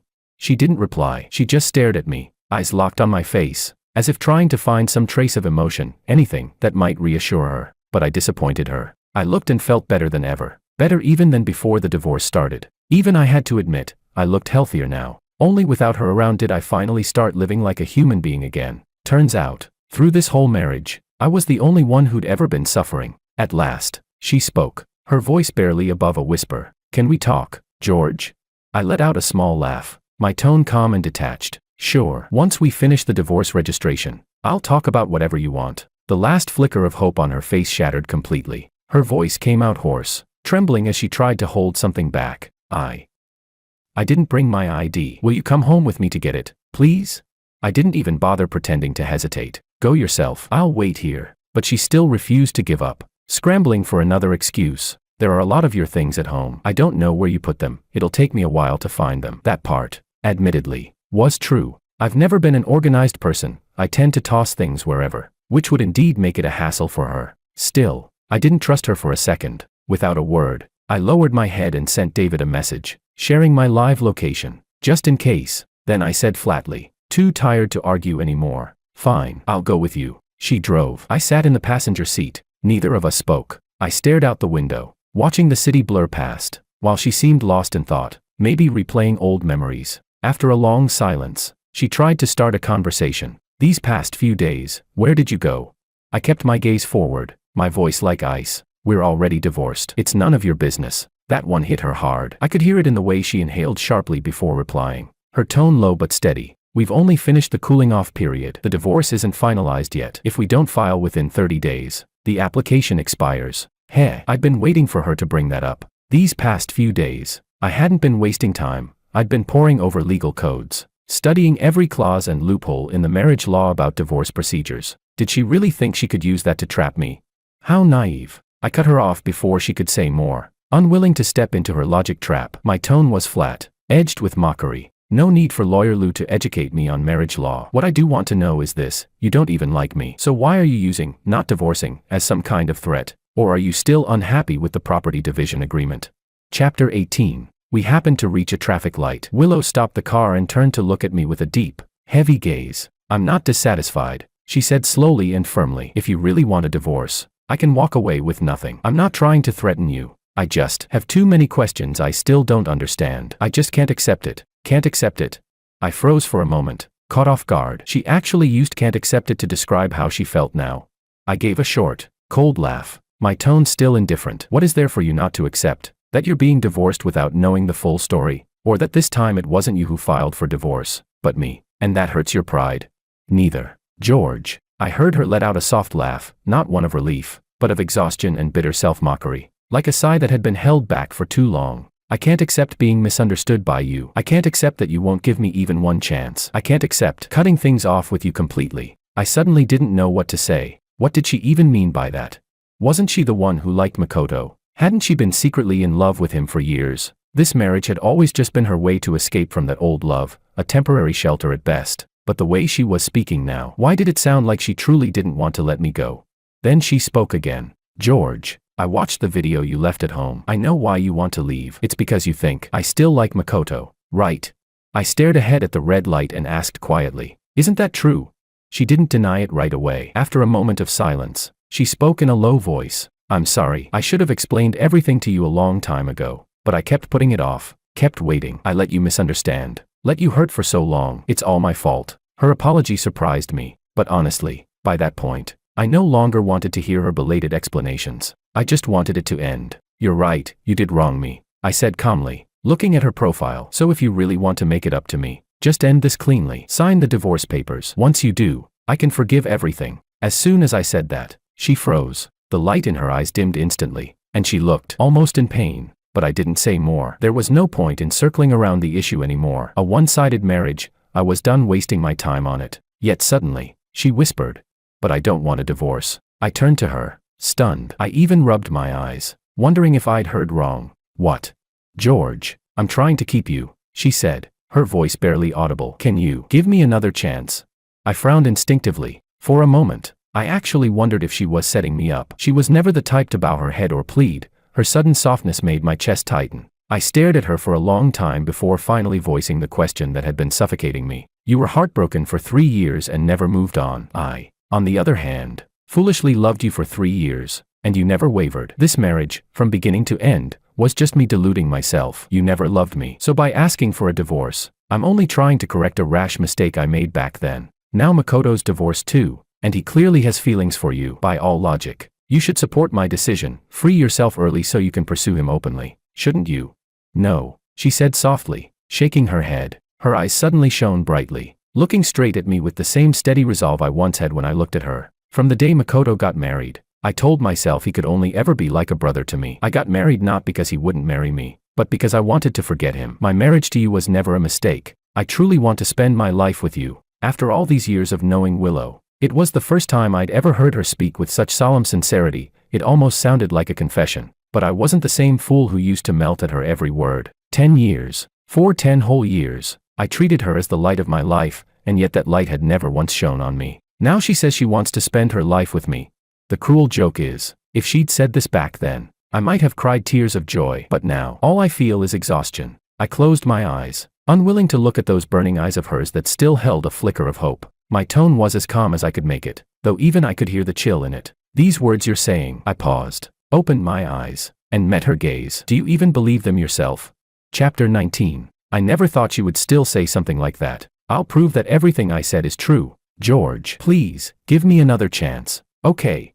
Her voice sounded so earnest, but I couldn't feel even a flicker of emotion. It wasn't that I was cold-blooded. I had simply grown tired of hearing these hollow promises. The car slowly rolled into the underground garage and stopped. I unfastened my seatbelt, opened the door, and said flatly, "Hand me the divorce certificate. You can prove yourself however you like after that." Without looking at her reaction, I stepped out and walked straight toward the elevator. She followed behind me silently, saying nothing. Yet I could feel the weight of her emotions, that suffocating sadness slowly spreading through the air. I didn't turn around. There was only one thought left in my mind: end this, as soon as possible. When the elevator ascended, I stood in the corner, watching the numbers climb one by one. Each floor felt like a countdown toward freedom. The door opened. I walked to the apartment door and entered the code. A soft chime, ding-dong, and the door swung open. I lowered my head as I stepped inside, debating whether to change my shoes, when something on the shoe rack caught my eye: a pair of bare slippers, identical to mine, the exact same kind I used to wear in the old house. But I remembered clearly, on the day I left, I threw them away. Frowning,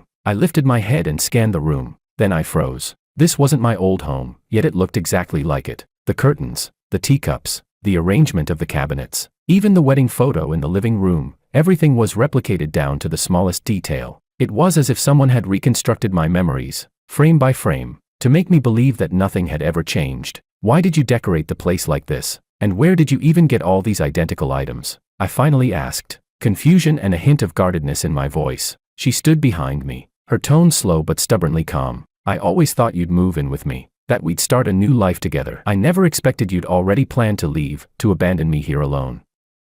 If I didn't make the house look like this, I'd feel like I didn't have a home anymore." I didn't turn around. My eyes stayed fixed on the wedding photo. She continued, "As for all these things, they weren't hard to find. It just took some effort, that's all." Effort, she certainly had that, just directed in all the wrong places. I didn't bother responding. I didn't have the patience to watch her perform her little tragedy of devotion. Without even changing my shoes, I strode deeper inside. "Nice," I said flatly. "This'll make it easier to sort through things. The sooner I get the documents, the sooner I can leave. Saves everyone time." I knew the words were harsh, but I couldn't stop myself. Because finally, she was going to taste what I had swallowed every day for the past 3 years. I could feel her fists clenching behind me, her effort to suppress her emotions. But what of it? Now she finally understood. I wasn't born submissive, nor without temper. For 3 years, I played the role of the obedient husband, gentle, considerate, patient. But no one knew that was just my disguise, my repeated compromise. It wasn't that I couldn't speak cruelly. I just feared that doing so would hurt her. But now I finally understood. My silence,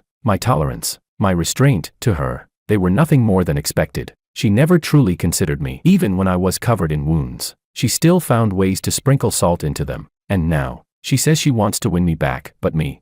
I can't believe her anymore. At that moment, I saw her standing there, pale and frozen, as if someone had stabbed her straight through the heart. She didn't say a word, but I knew she finally understood. Every sentence I spoke cut like a knife, no twists, no mercy, straight into her chest. But I felt no guilt, because this pain was long overdue. For 3 years, disappointment piled upon disappointment until it became despair. She thought I was docile and easy to coax, that no matter how she ignored or hurt me, I'd always stay. Well, now she knows better. The one who needed to wake up has finally done so. She clutched her chest, her eyes vacant, standing in that replica of our home. That desperate look, trying to grasp something only to watch it shatter completely. I knew it all too well. I said nothing. I didn't plan to comfort her, because I knew this pain she was feeling now was nothing more than the fruit of the seeds she had sown herself. She was simply reaping what she deserved. Chapter 20. It only took me 10 minutes to find all the documents I needed, with everything I had prepared in advance, plus the experience I'd accumulated over the years. I worked through the checklist quickly, efficient, detached, like I was handling a routine office file rather than the formal end of a marriage.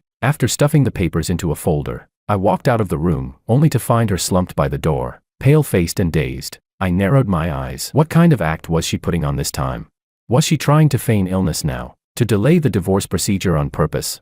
I walked up to her, every nerve on guard, my tone laced with suspicion, feeling unwell. I'll admit, my voice came out cold, more like I was bracing myself for one of her tricks than expressing concern. Of course, she could tell. She just shook her head, forced herself upright, and even managed a small smile. I'm fine, let's go. Seeing she could still move, I eased up a little and turned toward the door. Neither of us spoke on the way. I kept glancing at my watch, mentally calculating the time, worried we might miss the last processing hour. When we reached the Civil Affairs Bureau, I grabbed her hand for the first time and rushed upstairs, not out of affection, but because I wanted to get it over with. End it quickly, be free quickly. The moment we stepped inside, I couldn't help but remember 3 years ago, on our wedding day, I had also held her hand like that, tight and hurried, afraid she might back out at the last moment. Back then, I was terrified she'd run away, that I wouldn't even get the chance to start this relationship. Who could have guessed that 3 years later, we'd end up here again, walking the same steps, only toward an ending. Inside the hall stood many couples like us, faces heavy with all kinds of emotion. Some were restless, some cold, some with eyes rimmed red, and we were probably the quietest pair there. She didn't speak, and neither did I, but I could tell, from the way she refused to meet my gaze, that there wasn't a trace of attachment left in her. Good. She'd finally come to her senses. The sooner we let go, the better for both of us. By the time the paperwork was done, it was already dusk. I looked down at the divorce certificate in my hand. It felt like a 1,000-pound stone had been lifted from my shoulders. I could finally breathe again. Even looking at her didn't irritate me anymore. I flexed my wrist and couldn't help but laugh. All right. Thanks for taking care of me these past few years. We're even now. Goodbye. I turned to leave, not bothering to look back. But just as I took my first step, she grabbed my wrist. Her voice came from behind, calm but stubborn. Who said we're even? I glanced at the divorce papers in my hand, then at her pale face, and suspicion flared instantly. What now? What trick was she playing this time? The law says we're divorced. Isn't that even enough for you? My tone was cold, almost mocking. I figured this time she'd finally give up, but instead, she looked strangely composed, speaking with a quiet confidence that unsettled me. Yes, legally, we're no longer husband and wife, but we were once classmates. That fact doesn't change. I let out a dry laugh. Then let me remind you, even back in school, we weren't exactly close. Hardly what you'd call a deep connection. She didn't deny it. In fact, she smiled, as if she had expected that response all along. You're right. I wasn't very warm toward you back then. But who told you to keep pestering me all the time? I froze for a second. I hadn't expected her to bring that up, especially now. Those memories, that clumsy, relentless youth of mine, I'd replayed them countless times in my head. And now, she brushed it all aside with a single, careless line. You just wouldn't stop pestering me. My ears burned a little. I cleared my throat and looked away. That was a long time ago. What's the point of bringing that up now? True, it doesn't matter anymore. She shrugged lightly, her tone casual, too casual, which somehow made me uneasy. Then let's talk about something more recent. Recent? My brows drew together. I eyed her warily. What are you trying to say? She didn't answer right away. Instead, she looked straight at me, her eyes reflecting my guarded expression, and suddenly, she smiled. Her voice was softer now, but there was something in it, something serious, almost unsettlingly sincere. Didn't you say, she began, that once we got divorced, the past would be wiped clean, and whatever I wanted to talk about, you'd listen?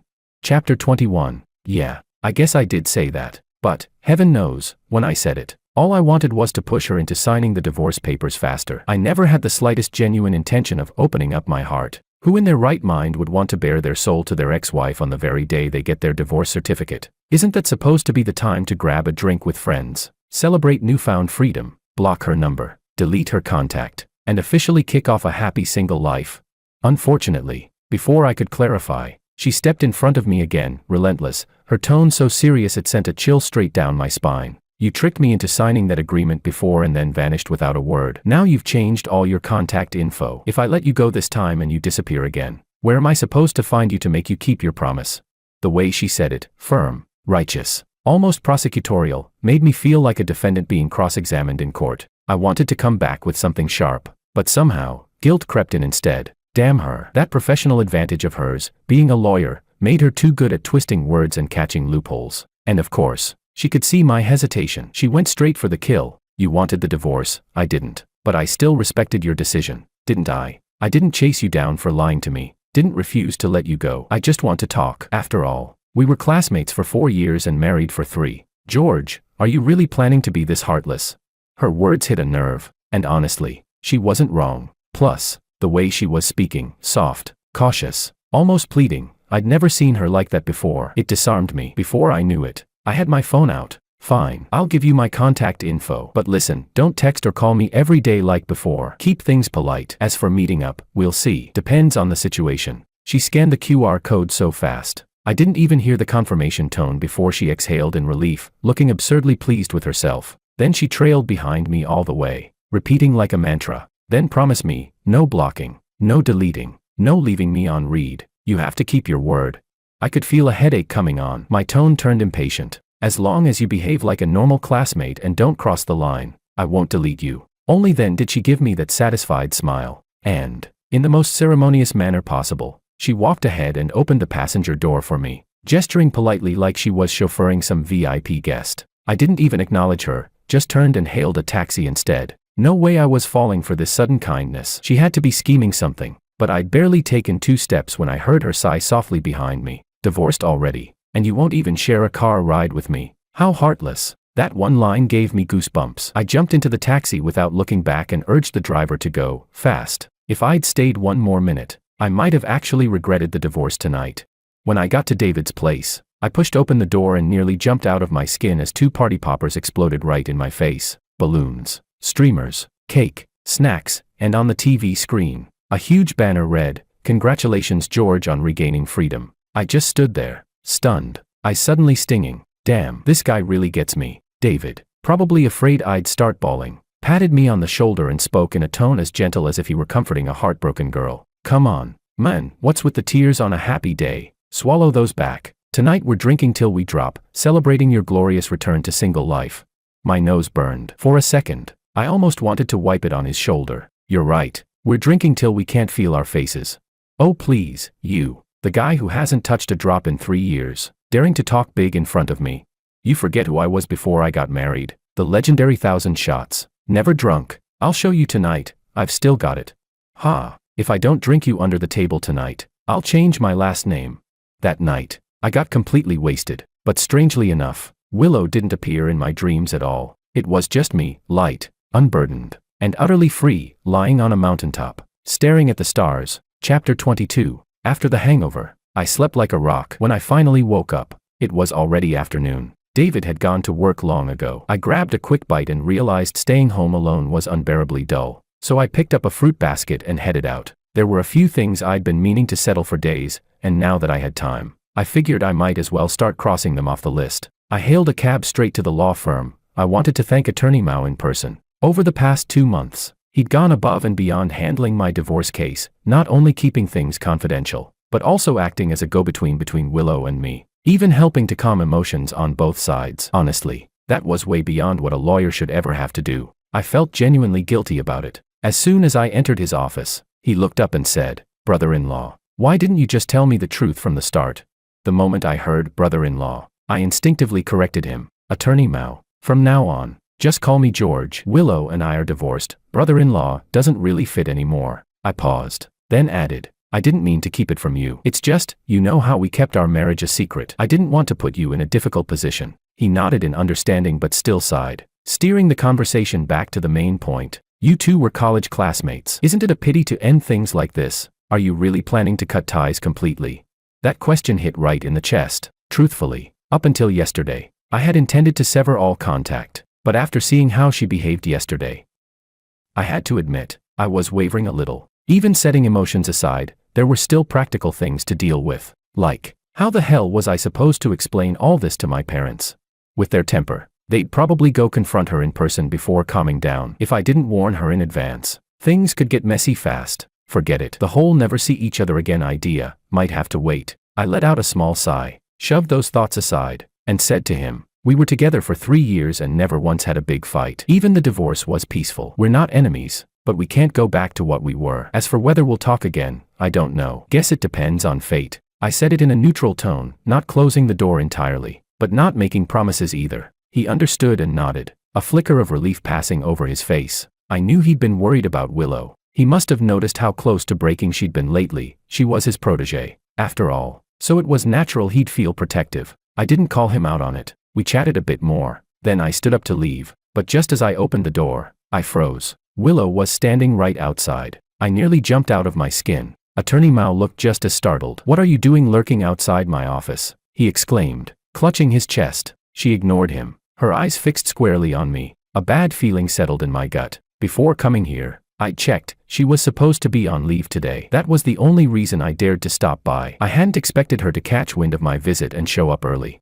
I didn't want another scene. My tone was ice cold. "Move. I've got things to do." She stepped aside obediently, and without hesitation, I walked past her and headed downstairs. But the moment I stepped outside, I froze again. A torrential downpour. The street was practically flooded, water already up to my calves. I opened my umbrella and stood there, staring at the empty road. Perfect. I pulled out my phone to call a ride. 10 minutes later, nothing. Not a single car available. The rain just kept getting heavier, pounding the pavement like a drum. It didn't look like it'd stop anytime soon. I checked the weather app. The forecast said it wouldn't lighten up until after 7 p.m., which meant I'd be stuck here for at least 6 hours. I gave a dry laugh, shaking my head. Figures. Even the weather's got a sense of timing. Chapter 23. Need some help?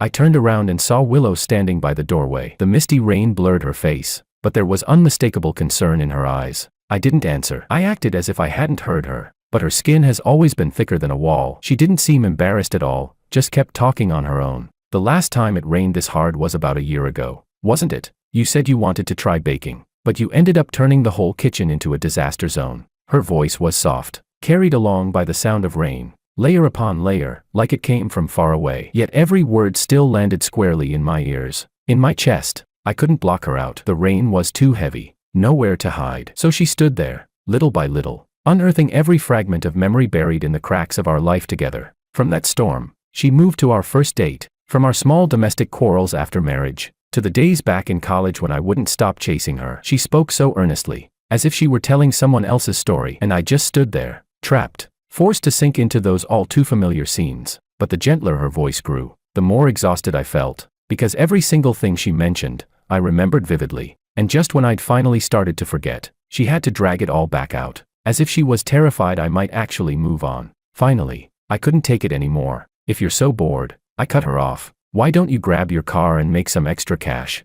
She blinked, startled for a second, then smiled, as if she'd instantly caught my meaning. "Sure," she said lightly. "Hop in." I didn't say another word. I got into the passenger seat, buckled my belt, and closed my eyes, pretending to sleep the moment I sat down. To her credit, she stayed quiet, not a word. That, at least, was a relief. Honestly, as long as she didn't talk, didn't try to make me remember, I didn't find her company unbearable. The car moved smoothly through the rain. I leaned back against the seat, listening to the steady rhythm of raindrops on the window. Strangely enough, it calmed me. When we reached my stop, I pulled out my wallet, took out $100, and handed it over. "Thanks for the ride. Keep the change." She actually accepted it with a cheerful grin, tucking the bill away as she teased. "It was my pleasure, sir. Feel free to contact me anytime you need transportation." I couldn't be bothered to respond. I was about to open the door and leave when she called out again. "Makoto wants your contact information. Is that okay?"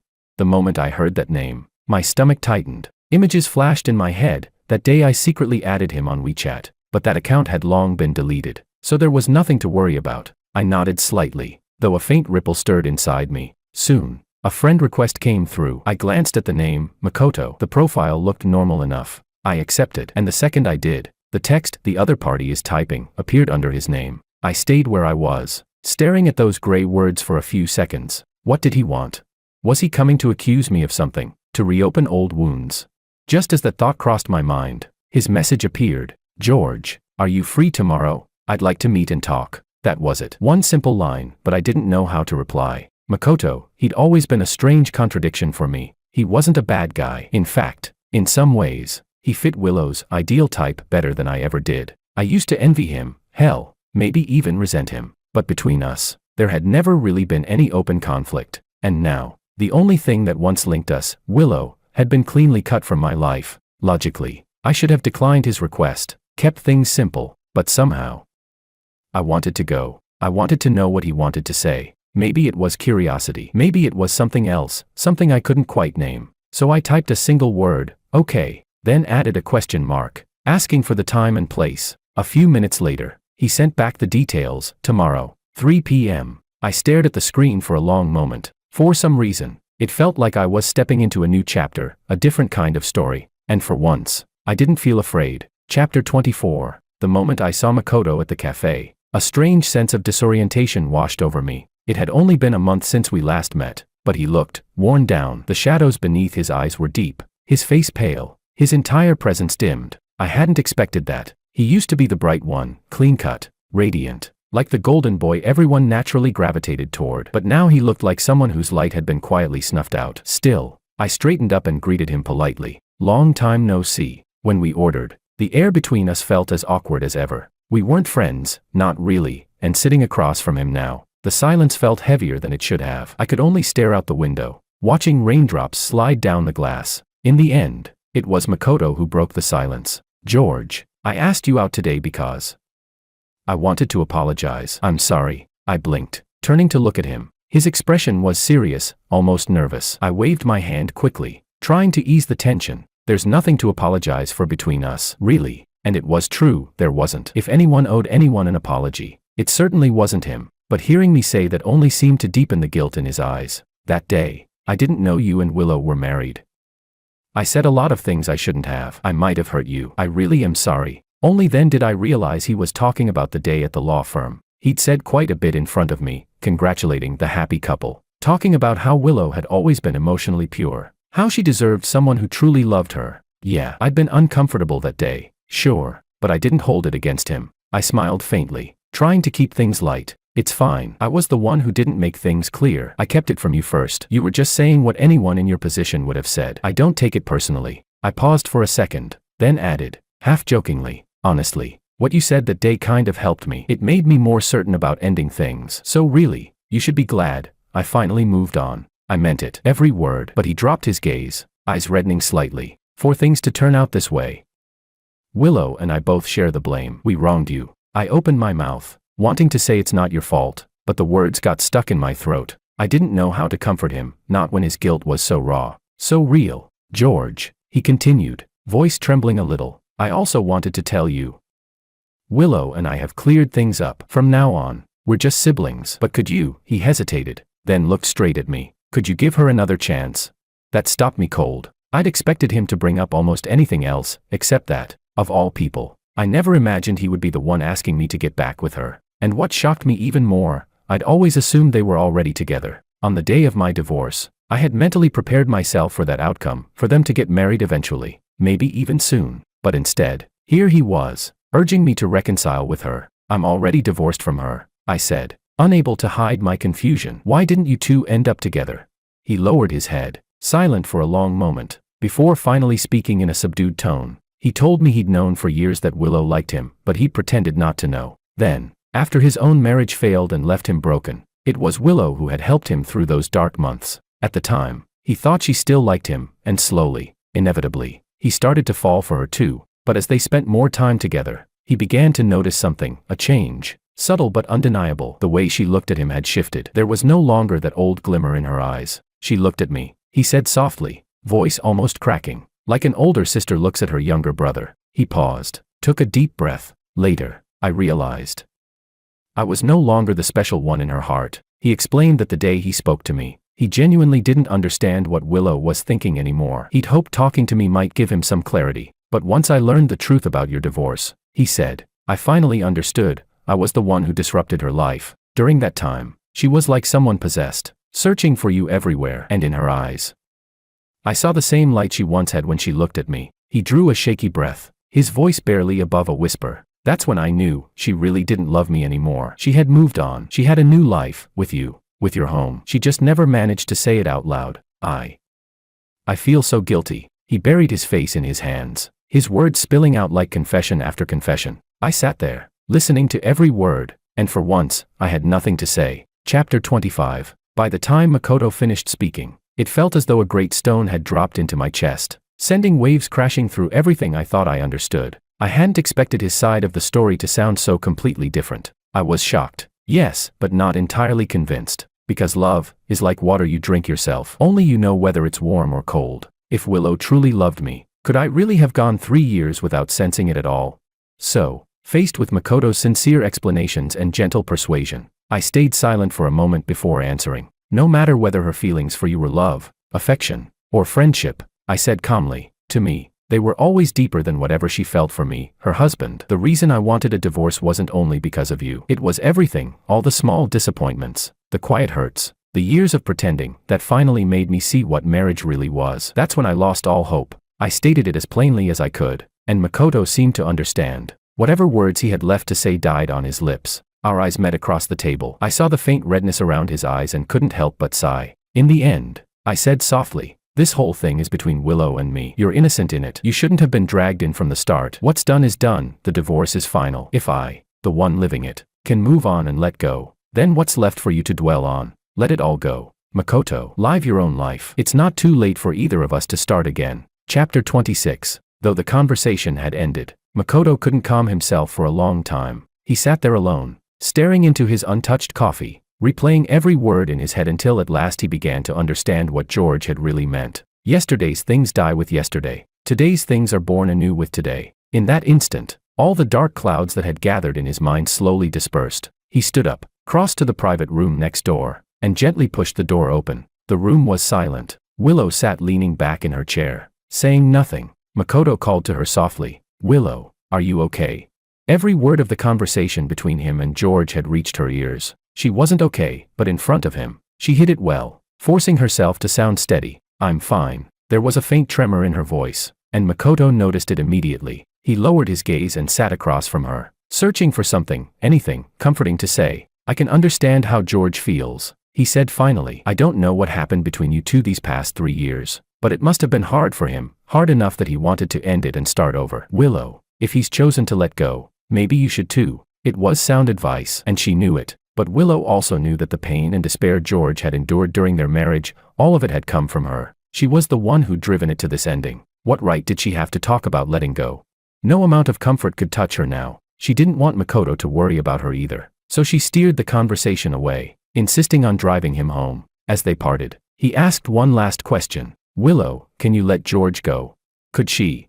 No, Willow thought. A sad smile touched her lips, but there was a quiet strength in her voice. He chased me for 10 years, she said, and even though I married him, I never truly treated him the way he deserved. Losing him, that's the punishment I earned. After 3 years as husband and wife, he's become a part of my life I can't erase. How could I just let go? Whether he hates me or resents me, I still want to try again, whatever the outcome. I'll follow my heart. Makoto didn't try to dissuade her. He simply lifted his hand and waved, a small but genuine smile on his lips. Willow, he said softly, thank you for everything over the years, and I hope that in the end, you get what you truly wish for. Chapter 27. After saying goodbye to all my friends one by one, I finally slung my luggage over my shoulder, ready to set off again, to finish the journey around the world that I should have completed long ago. David drove me to the airport, nagging the whole way like an overprotective father. Remember to be careful wherever you go. If anything happens, call me, and if you find good food, fun places, or beautiful sights,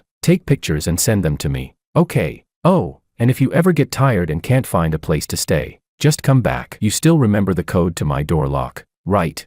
Dragging my suitcase beside him, I couldn't help but laugh. I'm going on a trip, not running away from the law. Can you not make it sound like we're saying our final goodbyes? That one line almost ruined the whole mood. David rolled his eyes so hard I thought they'd pop out, then reached over and pinched my cheek. You heartless bastard. Last time you disappeared for days without replying to a single message, I was about 2 minutes away from filing a missing person report. I told you I replied in my mind. I said with mock sincerity. Didn't you get it? I believe your ass. And just like that, we bickered all the way to the gate, neither of us willing to lose. It wasn't until boarding was called that we finally, and reluctantly, parted ways. Not long after passing security, while I was still searching for my seat on the plane, my phone buzzed. A message from David. I just saw someone, looks exactly like Willow. My heart skipped a beat. I whipped my head around, scanning the boarding crowd, but didn't see her. After a few seconds, I exhaled in relief and typed back. You must have seen wrong. His reply came almost instantly, sharp, certain, urgent. It's definitely her. Be careful.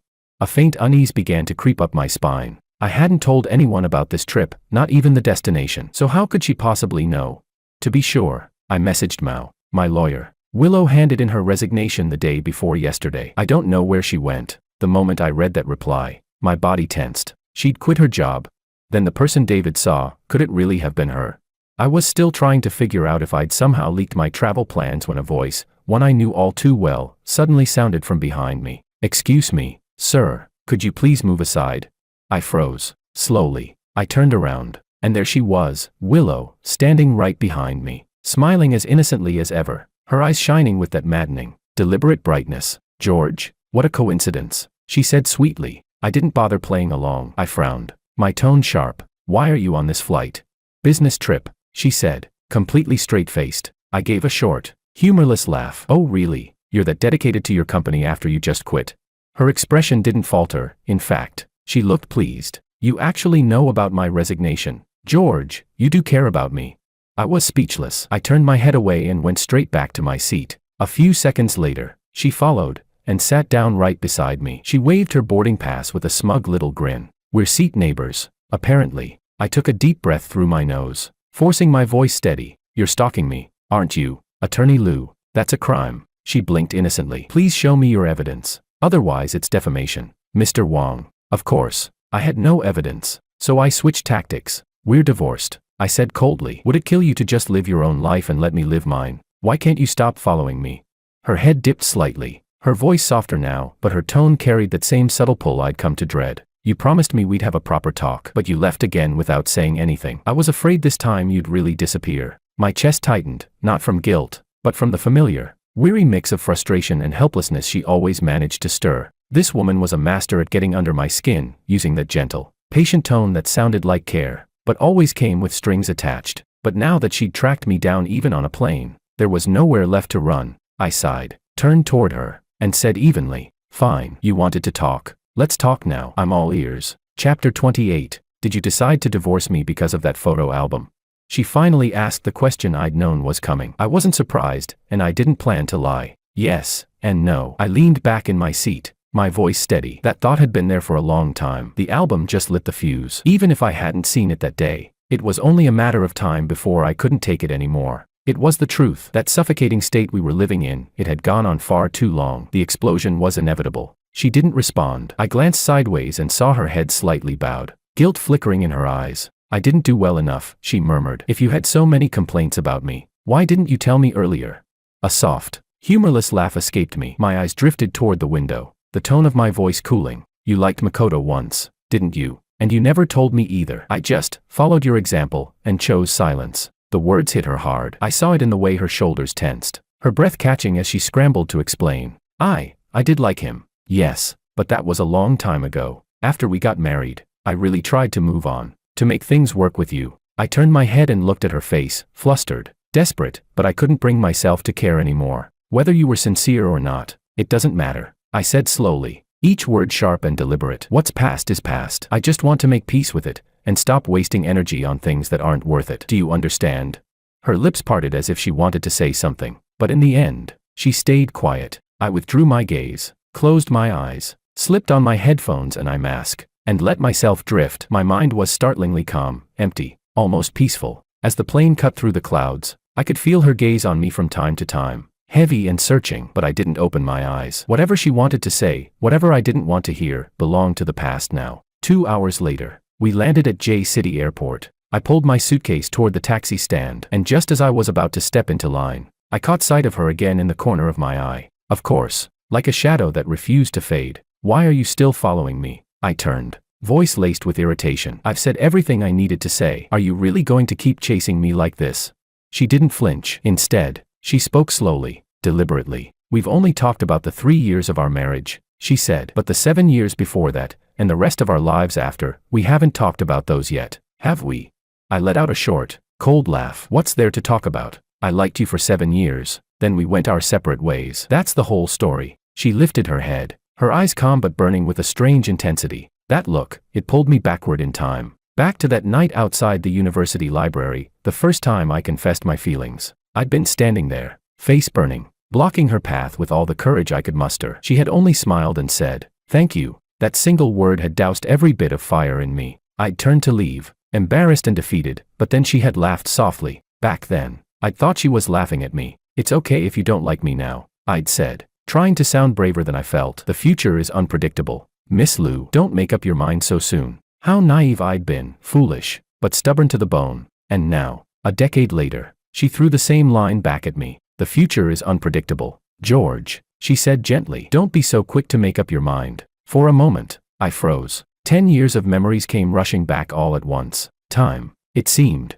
had drawn a perfect circle, bringing us right back to where it all began. Only this time, the roles were reversed. The one doing the chasing had changed. The feelings that came too late were finally spoken aloud. But I was no longer that boy who blushed under the streetlight, waiting for her answer. I lowered my head, avoiding her gaze, yet I couldn't stop the faint tremor in my chest. That quiet ripple of emotion I thought had long died, slowly, quietly returning. Chapter 29. October in J City finally brought a hint of coolness to the air. Dragging my suitcase into the hotel lobby, I glanced down at the confirmation message on my phone, wondering if this trip could still return to the quiet I'd originally hoped for. Then I looked up, and there she was again, Willow. At this point, after so many coincidental encounters, even the most gullible person wouldn't believe it was by chance. "In a city this big, with this many hotels," I said, my tone clipped and sharp, "don't tell me this is another coincidence."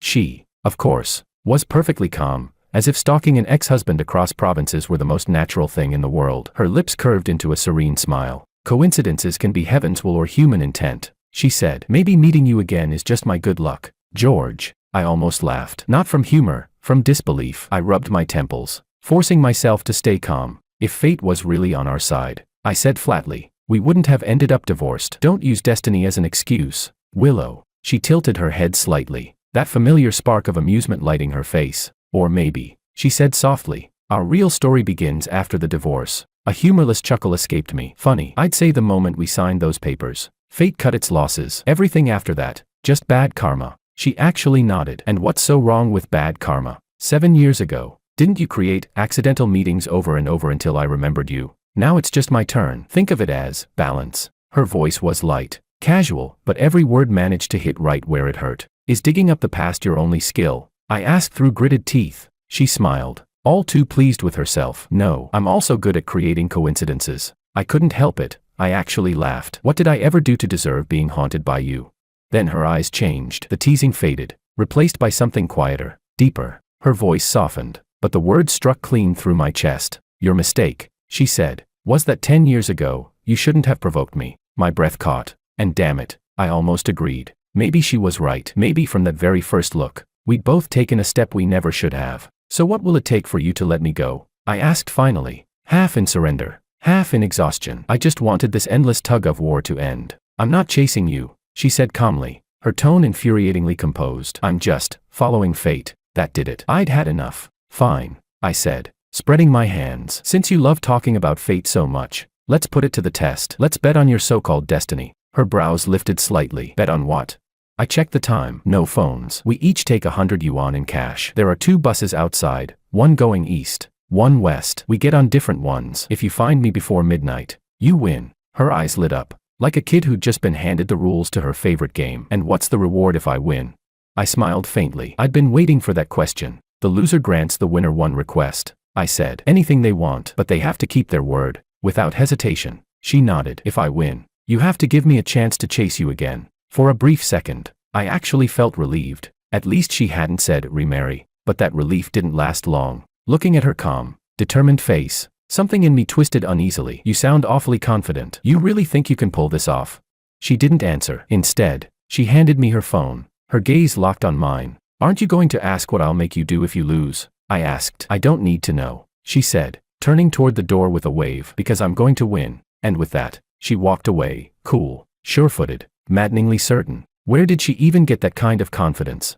I glanced at the clock again. J City's last bus ran at 9. If she could really find me before midnight, then maybe, just maybe, fate wasn't done with us after all. I chose the northern route. The bus looped through several districts before ending at a deserted terminal. There wasn't much around, just a flickering street lamp, a row of vending machines, and the low hum of insects in the cool October air. I wandered into a 24-hour convenience store, bought a bottle of water, and sat in the corner, watching the clock tick. At first, I thought I could wait it out. 2 hours, maybe 3. She wouldn't find me here. She couldn't. But as time crawled past 10, then 10:30, a faint unease began to grow in my chest. By 11, I couldn't sit still anymore. I told myself it was pointless, that this was just another one of her games. Yet before I knew it, I was outside, flagging down a taxi back to the hotel. When I reached the lobby, it was 11:40. The room key in my pocket read 15:08, but somehow, I couldn't bring myself to go upstairs right away. I lingered near the elevator, counting the seconds.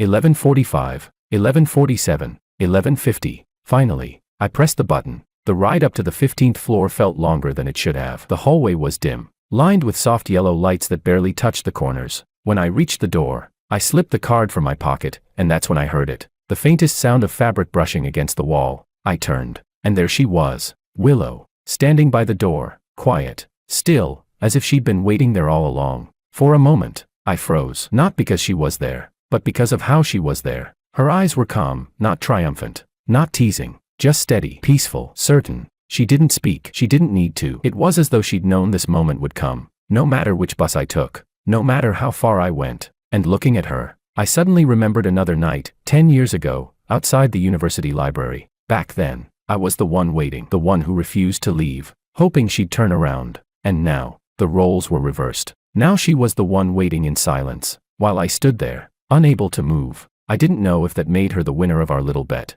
but what I did know, and couldn't deny, was that somewhere deep inside, despite everything, my heart had begun to waver again.